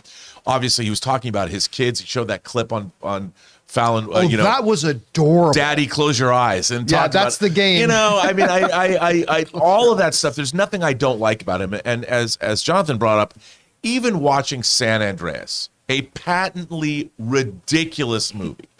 The best. It gave me, or as Ray calls it, the best. I'll flat out say it. I love my disaster movies. That was a good disaster movie. I got that on 3D Blu-ray. You know, it was. Of course you do. See, that's what I like to hear. See? It was a lot of fun, awesome destruction, and great Rock character moments. And Alexander Daddario. Yeah. Oh, That too. That doesn't hurt. should have left there in the it water. was. All right. So I got to be careful who I say it doesn't hurt, because I'm too old to say those kinds of things now. I mean, I mentioned Blackpink and I feel guilty for weeks. I do think that this is up the ante for me. And I think we're going to get a fun film, dude. I'm excited. I'm more excited than I was yesterday. I mean, the stuff I saw of Pierce, I feel like his character brings depth. I mean, that's the thing. I've seen Kent Nelson, and with that costume, I'm not going to lie. I'm thinking Hot Toys, you know what I'm saying? But man, does he look good as Fate. Ray, where's your excitement level for this? Are you excited to see this movie? Okay, where my brain goes whenever I'm excited for a movie, the very first thing I think about is food. And What am I this gonna eat movie, before the I'm movie? already thinking about what I'm going to put in my Chipotle burrito. And I'm not making this a joke, but me thinking about Chipotle burrito lets you know You have a that I want to make it through Pavlovian the movie response. and watch the whole thing, knowing there's 2 hours. He gets a Pavlovian response. So, The whole ladies, if time. you come across Ray at a bar and he goes, "Hey, baby, let's get a burrito," you know he's into you. Yeah, so I'm really excited for Some this. avocado. I do have my tickets for Black Adam. I do too. I know what I'm getting. I think The Rock was built for this role. Yeah. I love what I've seen from the trailers. Unlike you guys, I've gotten more excited trailer after trailer. Now I'm at Chipotle burrito levels right now. I cannot wait to sit through 2 hours We of need an madness. excitement scale for Ray, and like 5 out of 5 is a I love the Chipotle burrito. run. I hope they realize. I hope the whoever the parent company of Chipotle realizes that they've now equated their burritos with an excitement level. That's a whole ad campaign. They should be our handed next them. sponsors. Man. Chipotle should be our next Wow. sponsors. So good, man. Who doesn't love Chipotle, by the way? I love Chipotle. I really like Chipotle. Chipotle. I want Chipotle to cater my funeral. Oh God. Oh no. Maybe we can make that happen. All right, guys. With that down, the I'll come. question is for you. What do you think about the reactions we're getting coming out of the Black Adam screening? I personally, I think they're right around where I thought they would be and where I would hope they would be. I mean, obviously, it'd be great to see this is the best movie of the year, but I wasn't expecting, I don't think any of us were expecting that. To me, this sounds great and is a big win. I can't wait to watch this movie. How are you guys feeling about it? Whatever your thoughts are, jump down to the comment section below and let us know your thoughts. Okay, guys, with that down, we are now going to open up the super chat. So if you have a thought, theory, or opinion that you want to fire in for Rob and I to discuss, go ahead and do that now. And we will get to those in just a moment once we hear from our major sponsor today and my cell phone service provider, our good friends over at Mint Mobile. Guys, we want to take a second to thank the sponsor of this video, Mint Mobile. Mint Mobile offers premium wireless starting at just $15 a month. And now for the plot twist. I'm just kidding. There isn't one. Mint Mobile just has premium wireless from $15 a month. There's no trapping you into a 2-year contract or opening the bill to find all these crazy fees. There's no luring you in with free subscriptions to streaming services that you'll forget to cancel and be charged full price for. With my old wireless provider, every month when I opened the bill, it was like playing roulette. I never knew how big the bill was going to be, and it always seemed to get bigger. With Mint Mobile, it's totally different. I know exactly how little I'm paying every month, and there's never any surprises. Mint Mobile gives you the best rate whether you're buying for one or a family. And at Mint Mobile, families start at just 2 lines. All plans come with unlimited talk and text plus high-speed data delivered on the nation's largest 5G network. And guys, you get to use your own phone with any Mint Mobile plan and keep your same phone number along with all your existing contacts. So transferring over couldn't be easier. So to get premium wireless from just $15 a month and no unexpected plot twists, go to mintmobile.com/Campea. That's mintmobile.com/Campea. You'll make your wallet very happy at mintmobile.com/Campea. And thank you to our friends at Mint Mobile for sponsoring this episode of the show. Guys, I mean it wholeheartedly. I have loved moving over to Mint Mobile. They are my cell phone service provider now. The service is great, and I literally do spend 1/3 of what I used to spend on my phone bill every month, which is great. Make sure you guys go and check them out, and make sure you use our promo code as well. Okay, guys, with that down, you guys have been firing. Well, you've already filled it up. You guys have fired in and filled up the super chats already. So let's get on over and hear what you guys have been saying. Rob, what are our viewers saying? Seconds from Disaster says The Rock started the Black Adam tour in Mexico, and a father crowd surfed his baby up to The Rock, and he held the baby on stage. Wholesome moment. Someone crowd surfed their baby up to the top of the stage. Well, you've given that kid a story they can tell. Hey, listen, but that is something that The Rock would do. If somebody were coming with a baby to him, that's something The Rock would totally do. Absolutely. The Rock has. He probably was a toddler. I doubt he was like a baby. You imagine it was like out an of the womb, infant. baby. Yeah. I mean, And he holds it up like Mufasa holding up, or Rafiki holding up Simba. Cuts There you the go. umbilical cord. That'd be something. see him. All right, what's next? Amin says over under 35%. The Rings of Power finale is over 1.5 hours. I tell you what, the last one was like what, 75? Yeah. I'm gonna say it's under 90. I'm gonna say it's under 90, but Okay. I think it's gonna be one of the longer ones. At least I hope. That's but what she said. It is great when I love watching these shows when I open it up and see that the runtime is not 38 minutes. I love seeing that. House the Dragon always delivers on Yep, that end. They always do. All right, what's next?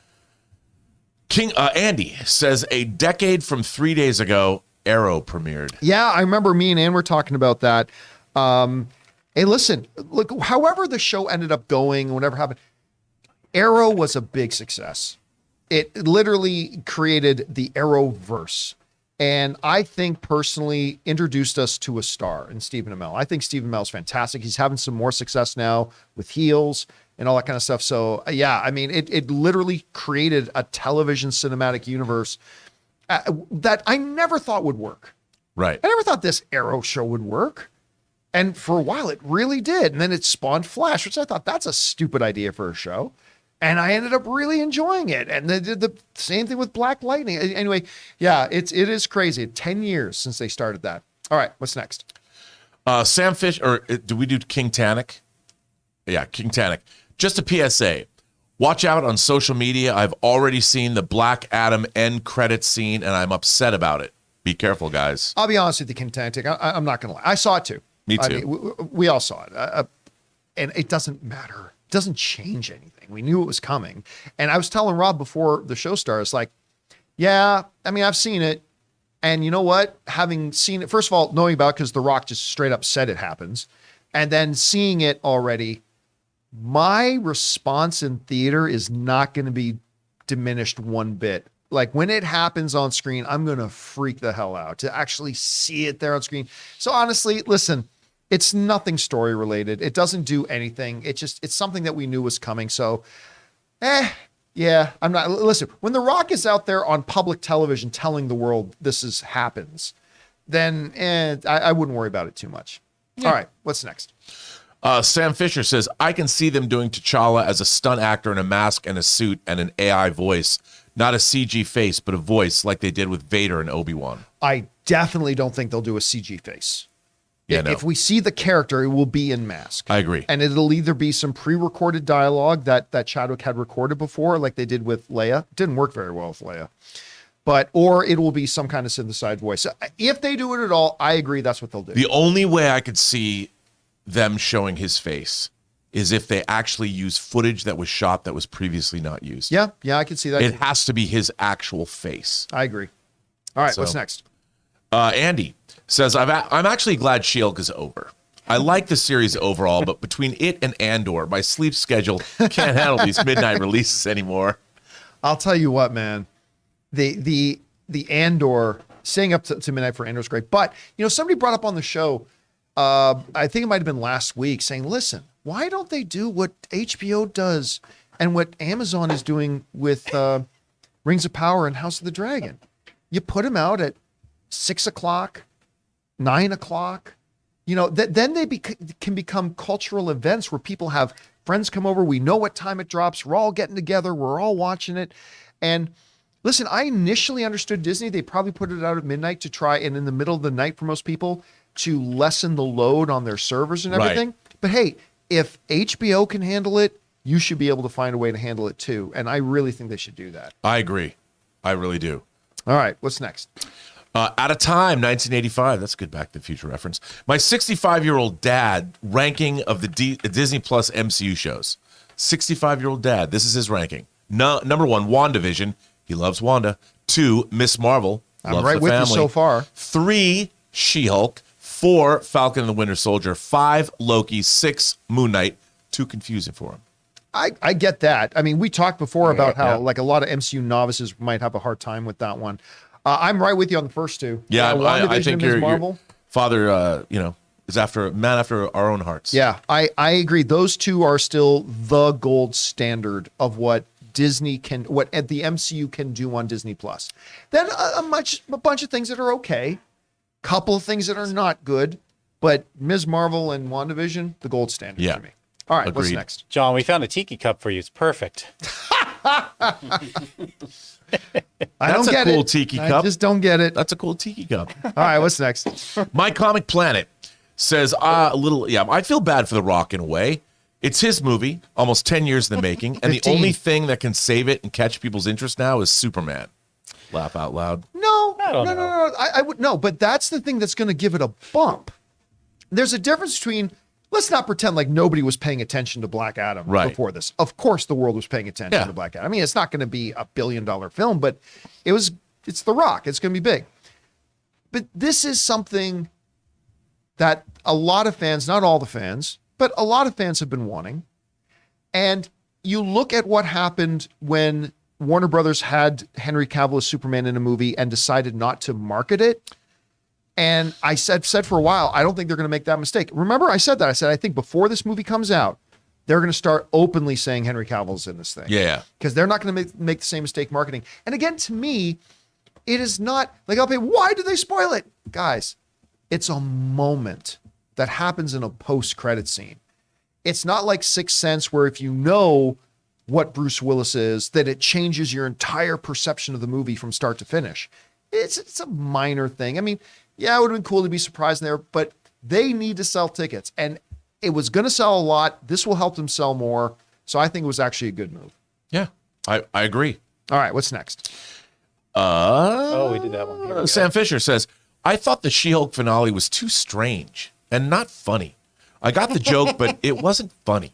I did like the VFX artist and Black Panther drum fill-in joke. Listen, I'll tell you what, more than any other of the episodes they had, I actually had more laughs this episode than I did with most. But still, overall, it wasn't funny. Right. Right? It still wasn't, although I did like the incels when they're like, but I would feel the same way if it was a guy doing it. It's like that. How many times have we heard that refrain? But I mean, so there was moments. There were 4 or 5 moments that I actually. I'm trying to remember what the biggest one was for me, and I can't remember what it was now. We were talking about it before the show Was it started. the line about smashing Jared? Oh, that line. When she goes, yeah, like I smash things. And she turns the camera, like Matt Murdock, am I right? I'm like, okay. Like, my wife, and she laughed her head off when she turns the camera, like Matt Murdock, I smashed that. If the show could have been more like that from episode 1, I would have been a lot more forgiving of it. But it just, for the most part, despite a couple of highlights in this episode, you're right. Just overall wasn't funny. Yeah. And that's unfortunate. All right, what's next? Al Renshaw says, Chipotle sounds like a mess to bring to a movie. That's why I never sit next to Ray. I perfected it, baby. Yeah, the They first give you time that foil wrapping. the first time I agree. the first time we ever saw that, I ever saw Ray do that, I think it was when we went to the Batman. Yep. He literally came in with this full smorgasbord of Chipotle stuff. By the way, I think we're getting an echo when we go to Taylor's thing. I think that's probably because the mic is still active on the camera. I think the camera mic is still active as well. All right. So you might want to turn off the audio on that. All right. What's next? Al Renshaw says, I read the description of She-Hulk finale, saw some reviews, and was like, nope. This sounds too stupid. Should I check it out? Here's the thing. The basic conceit of the episode is very consistent with the comic book in many ways. It's just about whether it's actually funny or not. And again, that's to me where it falls apart. But again, it undermined the whole Hulk King story. It's like ultimately it was just, okay, so they're setting up the conclusion to it, then they stop, and they just come back to it after a resolution that we never actually got to satisfyingly see play out. Even as a comedy, you need to do that. And they didn't. Right. And so, yeah, it was kind of disappointing. All right, what's next? I don't know. Dr. Bright says, I'm sorry if this is a stupid question. There are no stupid questions.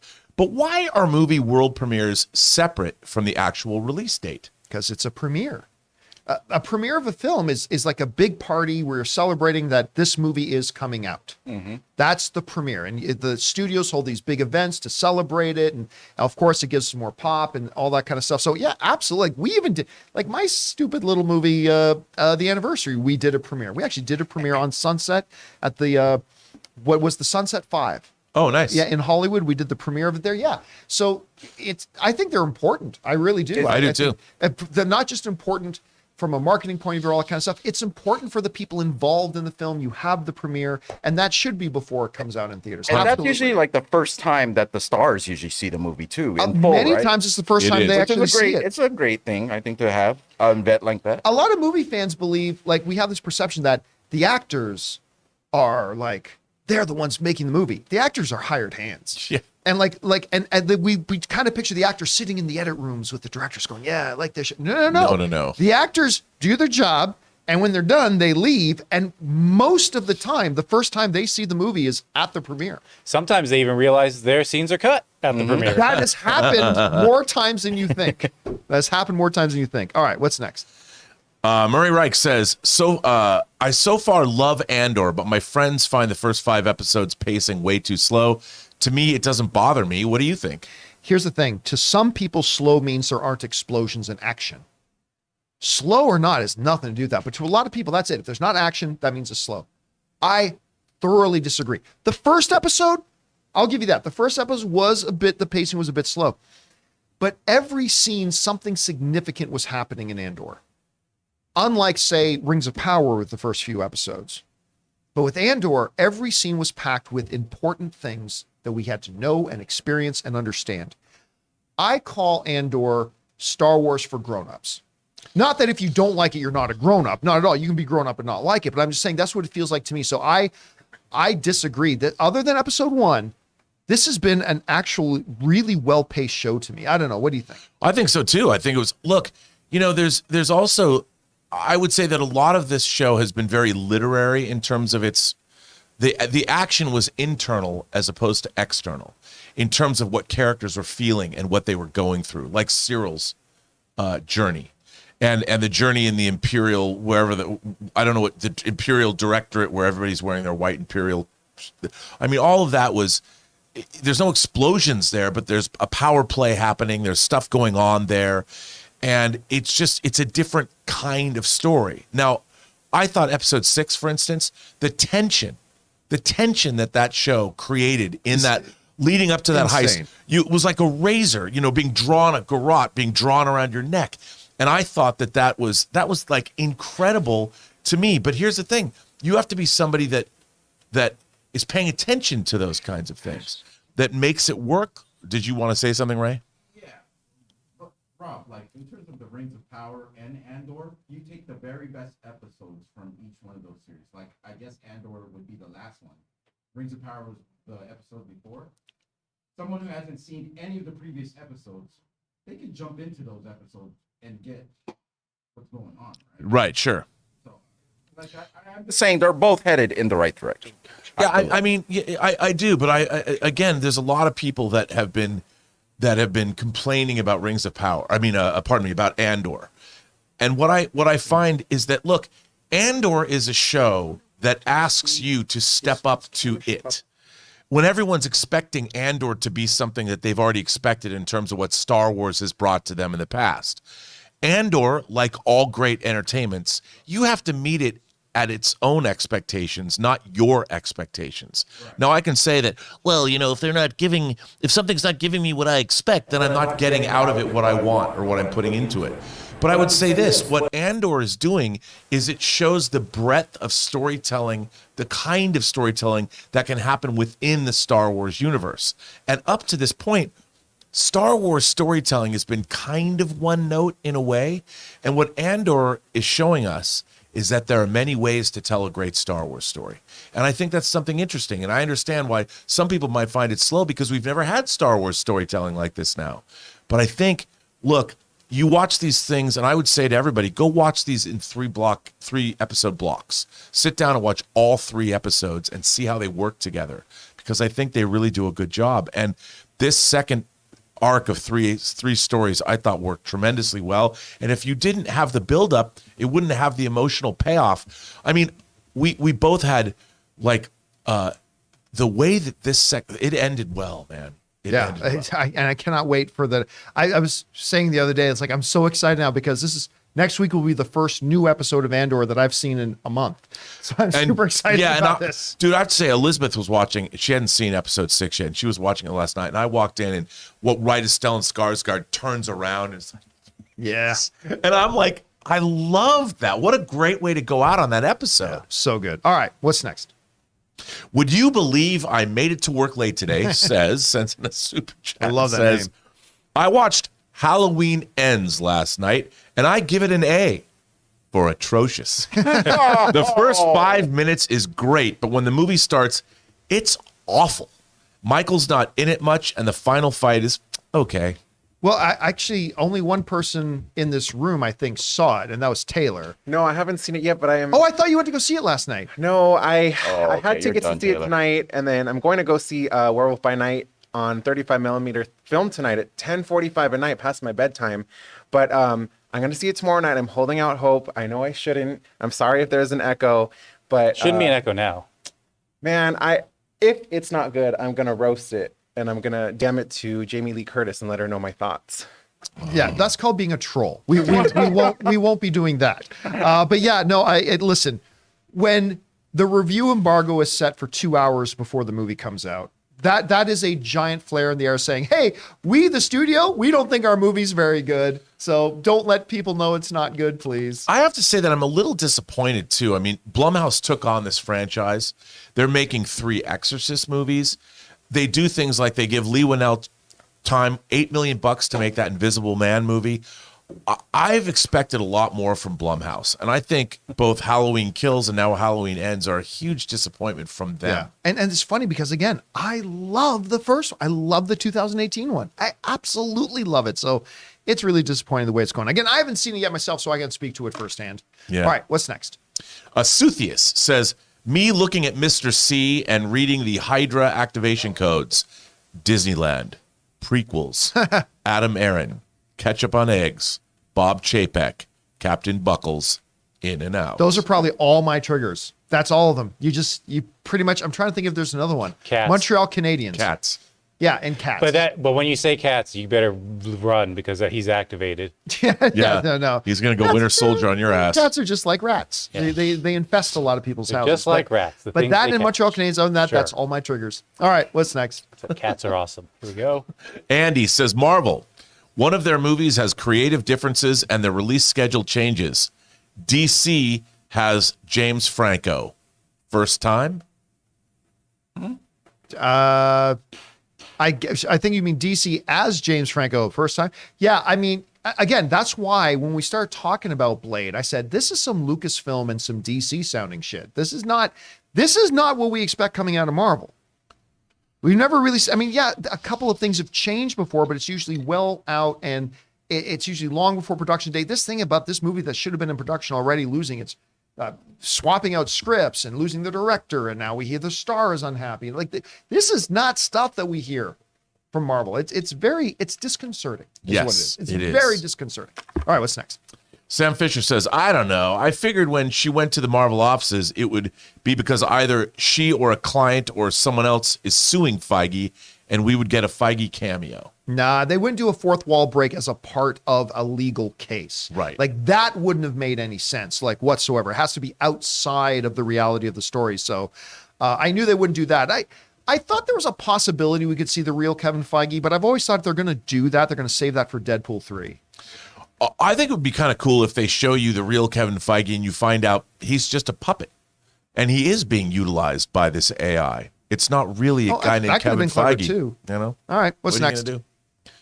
Sam Fisher, Seconds from Disaster says, I'm seeing Halloween at 9 p.m. tonight. I got my 2018 Michael Myers mask. All I need to have a good time is some fun, creative kills. And listen, Well, I don't know if you're going to get that. some from the sound. people, that's exactly it. I just want to see some creative kills. Like people who are fans of the Final Destination franchise.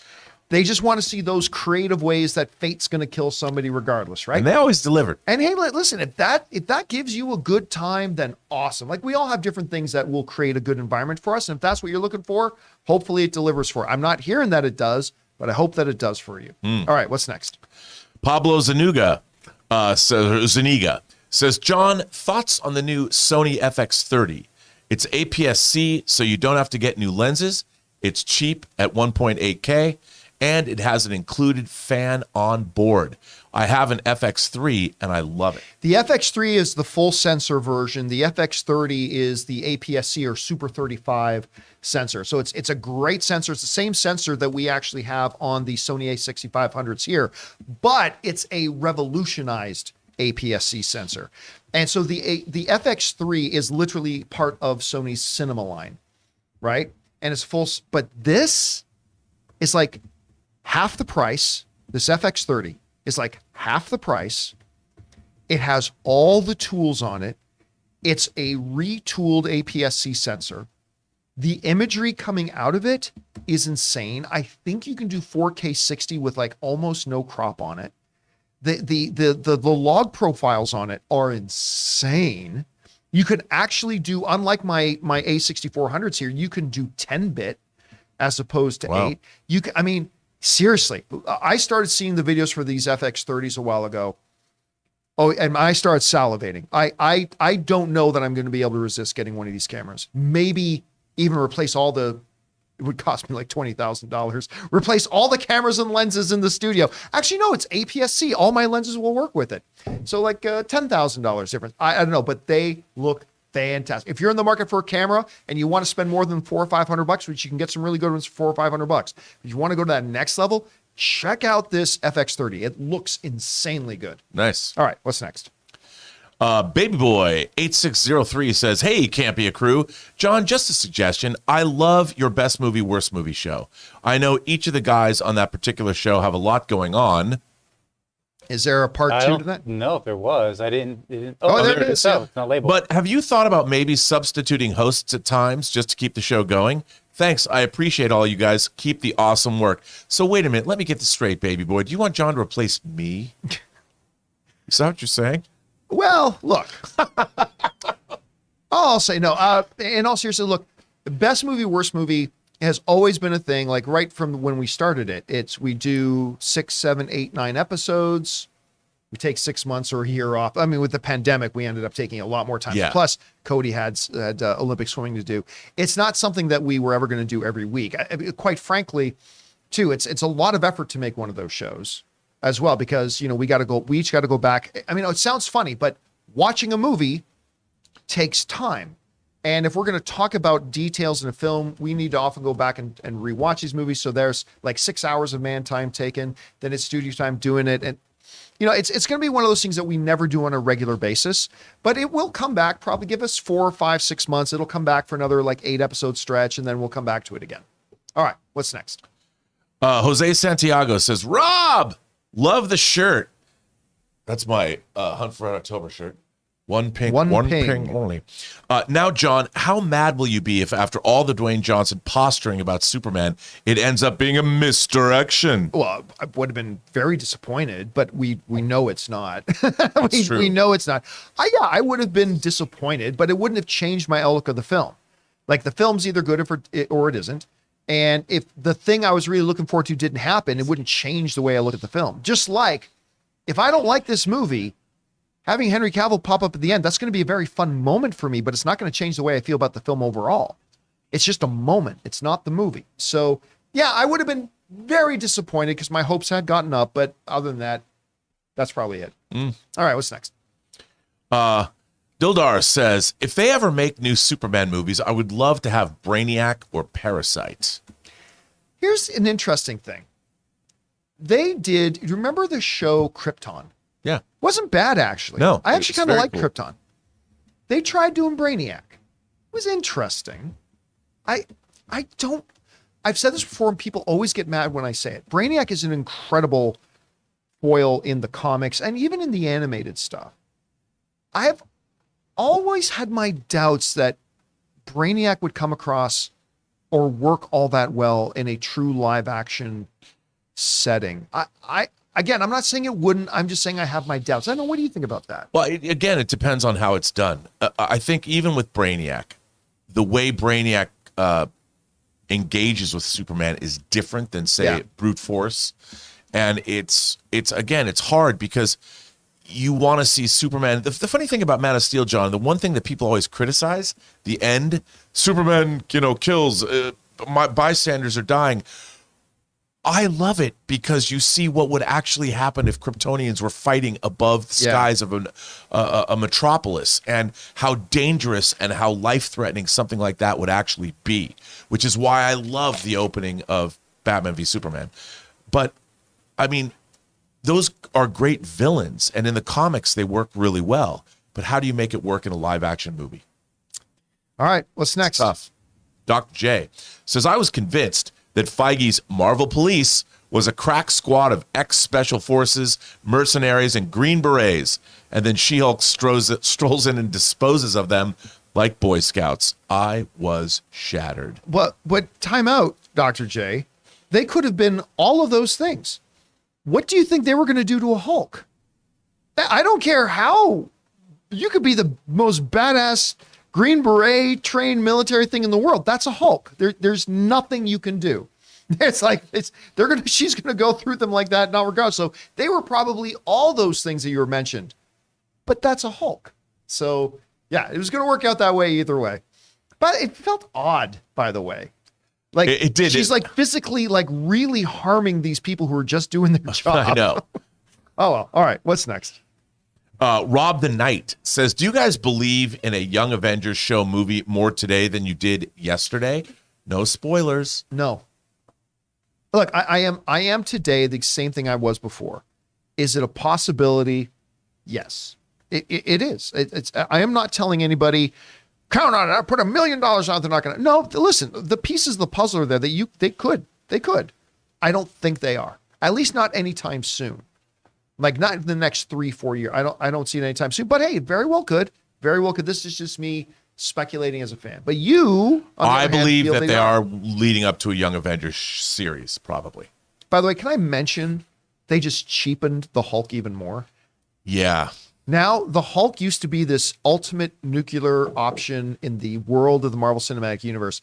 And now Hulks are just commodities. And I don't like that. They might do something great with this. They might do something totally fantastic with it. I'm just saying, I hate the way they've handled Hulk since Infinity War. And now Hulks are just a commodity, and it's nothing really special about them now. There's multiple. Now there's 3 of them. 4 if you include the Abomination. Yeah. And maybe they'll do something great. Again, maybe they'll do something great with it. I hope they do. All right, what's next? Rydar says, love the pacing and feel of Andor, but wondering if weekly releases instead of 3-episode blocks might have been better to continue for most people. No. I love the weekly releases. I think it does exactly what weekly releases does. People watch it, they get excited for it, they build up to it, the anticipation builds, they talk about it, the ratings for it are going up, and that's a result of it being a week-to-week thing. So and the fact is now, we still get another month and a half of getting to enjoy this thing, as opposed to, getting 4 weeks of it. Now, I love the way they're doing it. And what I really like now is we have no idea where it's going to go next week. No, and absolutely. And by the way, I do think it was a smart idea to start it with the multiple episode block, because the first episode was a little bit slow. They really wanted to get a sense, give us a taste of what this show is, and you needed the first 3. So I really approve that they did that. I think that was a smart move. But once you do that, I'm totally an advocate for then just going week to week. Agreed. All right, what's next? Sam Fisher says, apparently Kevin was initially going to look like he's wearing a black baseball cap like the real Feige, but he vetoed it because it didn't make sense. Well, actually, what Taylor was telling me beforehand too, that the writers were saying that they also toyed with the idea that when she got to Kevin Feige's office, it was actually going to be George Clooney or John Hamm or somebody else, which I also think could have been pretty funny. That would have been funny. It's funny. Kevin Feige does not like the spotlight. He is the most powerful, probably movie exec in the world right now, and he actually he doesn't seek the spotlight. He doesn't like being on camera. He'll do it to do his job, but he kind of shies away from it. I do appreciate, because I got to say, he's kind of a hero of mine. I do appreciate, though, that when he's ever at a premiere or something, he does make it a point to answer some questions and be there. And I really appreciate that about him. Yep. He does his job. All right, what's next? My Comic Planet says, seeing Christopher Lloyd and Michael J. Fox reunite at the New York Comic Con was heartwarming and heartbreaking at the same time. I couldn't stop crying seeing Michael J. Fox. he was my favorite actor in the 80s. I mean, just listen. You go back to when they first announced his diagnosis. There is no way people thought at that time. This is how far like medical advances come, because there was no way people thought at that time that he would still be as functional as he is today. I mean, just go back. He was just a couple of years ago. He did a guest recurring role on Designated Survivor, which he was really, really good in. And no way, because I remember when they first announced his diagnosis, he said things like, I'm coming to peace with the fact knowing that I remember he said this, I'm never going to be able to dance at my daughter's wedding. I remember that statement was said. I don't even know if he had a daughter, if he was just being figurative, but he says, I'll never be able to dance at my daughter's wedding. That was decades ago. And like to see that he's still being able to do the things that he loves to do, at least a lot of them today, actually makes me very happy, because a lot of us thought in 5 years he's not going to be able to function like this. Dude, I agree with you 100%. I think Michael J. Fox stands as a testament of the power of humanity to overcome its adversity. Yeah. And the fact that he appears at New York Comic Con with Christopher Lloyd, that's a huge thing. I mean, Back to the Future is 37 years old now. Yeah. Good for him, man. Yeah, I saw that clip on YouTube of the two of them on stage. Too. I mean, like, who didn't get the feels from that? It was a beautiful moment. All right, what's next? James Germain says, hey, John, as The Rock would put it, finally, the Man of Steel has come back to the DCEU. Damn right. I love the way he put it on Fallon when he said, the most unstoppable force in the universe has been on the sidelines for too long. Damn right, Rock. Damn right. And I'm so excited to have him back. Heck yeah. All right, what's next? Quality not included. Oh, that's too bad. Hope to see Jen in Daredevil, Born Again, Infectious Chemist. Listen, I will give it this. I thought the chemistry with Jen and Matt was great. That was one of the few things they truly knocked it out of the park. And it's not just because it's Daredevil. No, they wrote their chemistry well. Again, because he was the only other normal person in the show, but their chemistry was great. Even the last scene when they're sitting down at the family barbecue, that was some of the best writing and one of the most enjoyable scenes of the entire series. Was just these people sitting around a picnic table, right, and talking. Like, if they could have done more of that, I'm not talking about having Daredevil. I mean, if they could have done more of that, it would have been great. I like the fact that Jen's dad and Daredevil or Matt Murdock are not perfect strangers anymore. Yeah. Sorry. All right, what's next? I'm sorry. Matt Sanders says, Amond looks like he aged 25 years over that jump. He does. In real life, though. By the way, he tipped in $20 for that. Thank you so much for that, man. I appreciate that. In real life, he's not an old actor. He's actually younger than the actor that's playing Aegon. Yeah. Because you're right. On camera, Amond definitely looks like the older brother. Right. He really does. But I didn't know that. I thought I'd heard somebody say, but the actor playing Amond is actually older than the actual actor player. Yes. Yes. Is actually older. Yeah. When you see Amond in real life, he looks very much more British. Like he's perfectly cast as I still think he looks like a Robin Hood villain. Yeah, he does. He looks like Michael Wincott in Prince of Thieves, yep. or in Prince of Thieves, right? Yep, he looks totally like him. Or in 1492. Yeah, I can't get past his brother's casting. I think that was just miscast for inter series miscast on that age up. Gus's gas station movie reviews .fart says She-Hulk ruined the first appearance of the MCU Office and Kevin Feige, and they should have left it for Deadpool. You said the same thing. Well, I didn't say they ruined it. No, they ruined it, but yeah. Kevin Feige should be in Deadpool. Yeah, I here's the thing. Yeah, don't think this affects anything. When I still totally believe that you are going to see a Kevin Feige as Kevin Feige cameo in Deadpool 3. I think you're totally going to see that. But now they've established that it's a lark. It's a comedy. It's a Disney Plus show. Don't worry about it. When they get to Deadpool 3, I think we're going to see Kevin Feige. You know what? I could see the scene where they're in Kevin Feige's office and Deadpool is pleading with Kevin Feige with Wolverine there to allow him to come through into this universe. Yeah, and maybe. Kevin Feige says no. And Wolverine fades off into the multiverse. I don't think they'll use this cameo to do that. So he'd be kind of like a Wizard of Oz character. Yeah, I mean, goodbye. Oh, wait, hey, listen, remember, I love my idea of making this a road movie of Wolverine and Deadpool traveling to the MCU. Yes, that's it. That's and what at the the end, movie should Kevin be about. Feige becomes our Wizard of Oz figure. And maybe you got me a little bit. Okay, yeah, You're warning me over here. Had they actually had Feige in the She-Hulk, it would have been funny. Like if they did this for Deadpool, Deadpool's going through the hallway and you see She-Hulk and they high five each other and then they go into. The thing is, they shot this. The She-Hulk was shot over a year ago. Yeah. Well, I mean, they'd have to do a pickup. Yeah, but I mean, now they can't. But it doesn't matter. Whatever. All right, what's next? Magic K says, John, Henry is coming home. He is coming home. Again, it's not like I had some people writing saying, well, why are you so excited just for a little cameo? It's not the cameo that's exciting. It's what the cameo means moving forward. That's the part that's exciting. Look, we started speculating about this more heavily when we realized that the new leadership of Warner Brothers was like killing most of J.J. Abrams' deals and stuff like that, which included a Superman project. We knew that Zaslav was saying that he really liked Henry Cavill as Superman, and they like all that kind of stuff's coming together. So the cameo will be fine, but the cameo is just a moment. I'll squeal in the theater, sure I will, but it is just a moment. It's what it means moving forward that is so exciting. I agree. We're going to get another Superman movie. Yes. With Henry Cavill. I'm so excited about that. Restore the Snyderverse, kids. The Hey, world they're doing it. is right again. Yeah. The world is right again. And this whole restore the Snyderverse bullshit. But it's never gone away. It's never gone away. And by the way, they shouldn't even call it, this isn't the Snyderverse. This is just the DCU has it. But the DCU has not gone anywhere. The Flash movie's coming out. The Aquaman movie's coming out. It's always been here. It continues forward. And Shazam and Black Adam are part of that too. Yeah, it's part of that cinematic universe So too. the DCEU hasn't gone anywhere. Nope, it's still here. All right, what's next? Would you believe I made it to work late today? I would. Sonic, Pikachu, and now Mario. You can see slowly the Smash Brothers universe unfold. Somebody else wrote that in, but they're not all under the same studio, I don't think.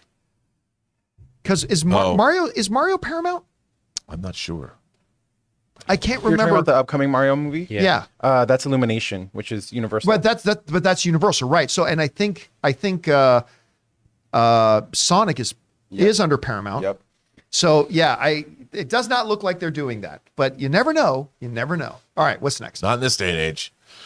Victor Edbohm says, which director has had the most impact on the horror genre, John Carpenter or Wes Craven? Are you limiting the options of those two? You're just saying out of the two of those two. I would say John Carpenter. I would go John Carpenter. I mean, both iconic, absolutely. But if I had to pick one between the two, I'd say John Carpenter. Yeah, I would say John Carpenter as well, only because I think that his impact. I mean, Wes Craven's done a lot as well, but Carpenter really was known. I mean, even on Twitter, he calls himself the horror master. So I think it would be John Carpenter. Now, if you were to expand it and say not just those two, I think the most influential director in horror is actually Hitchcock.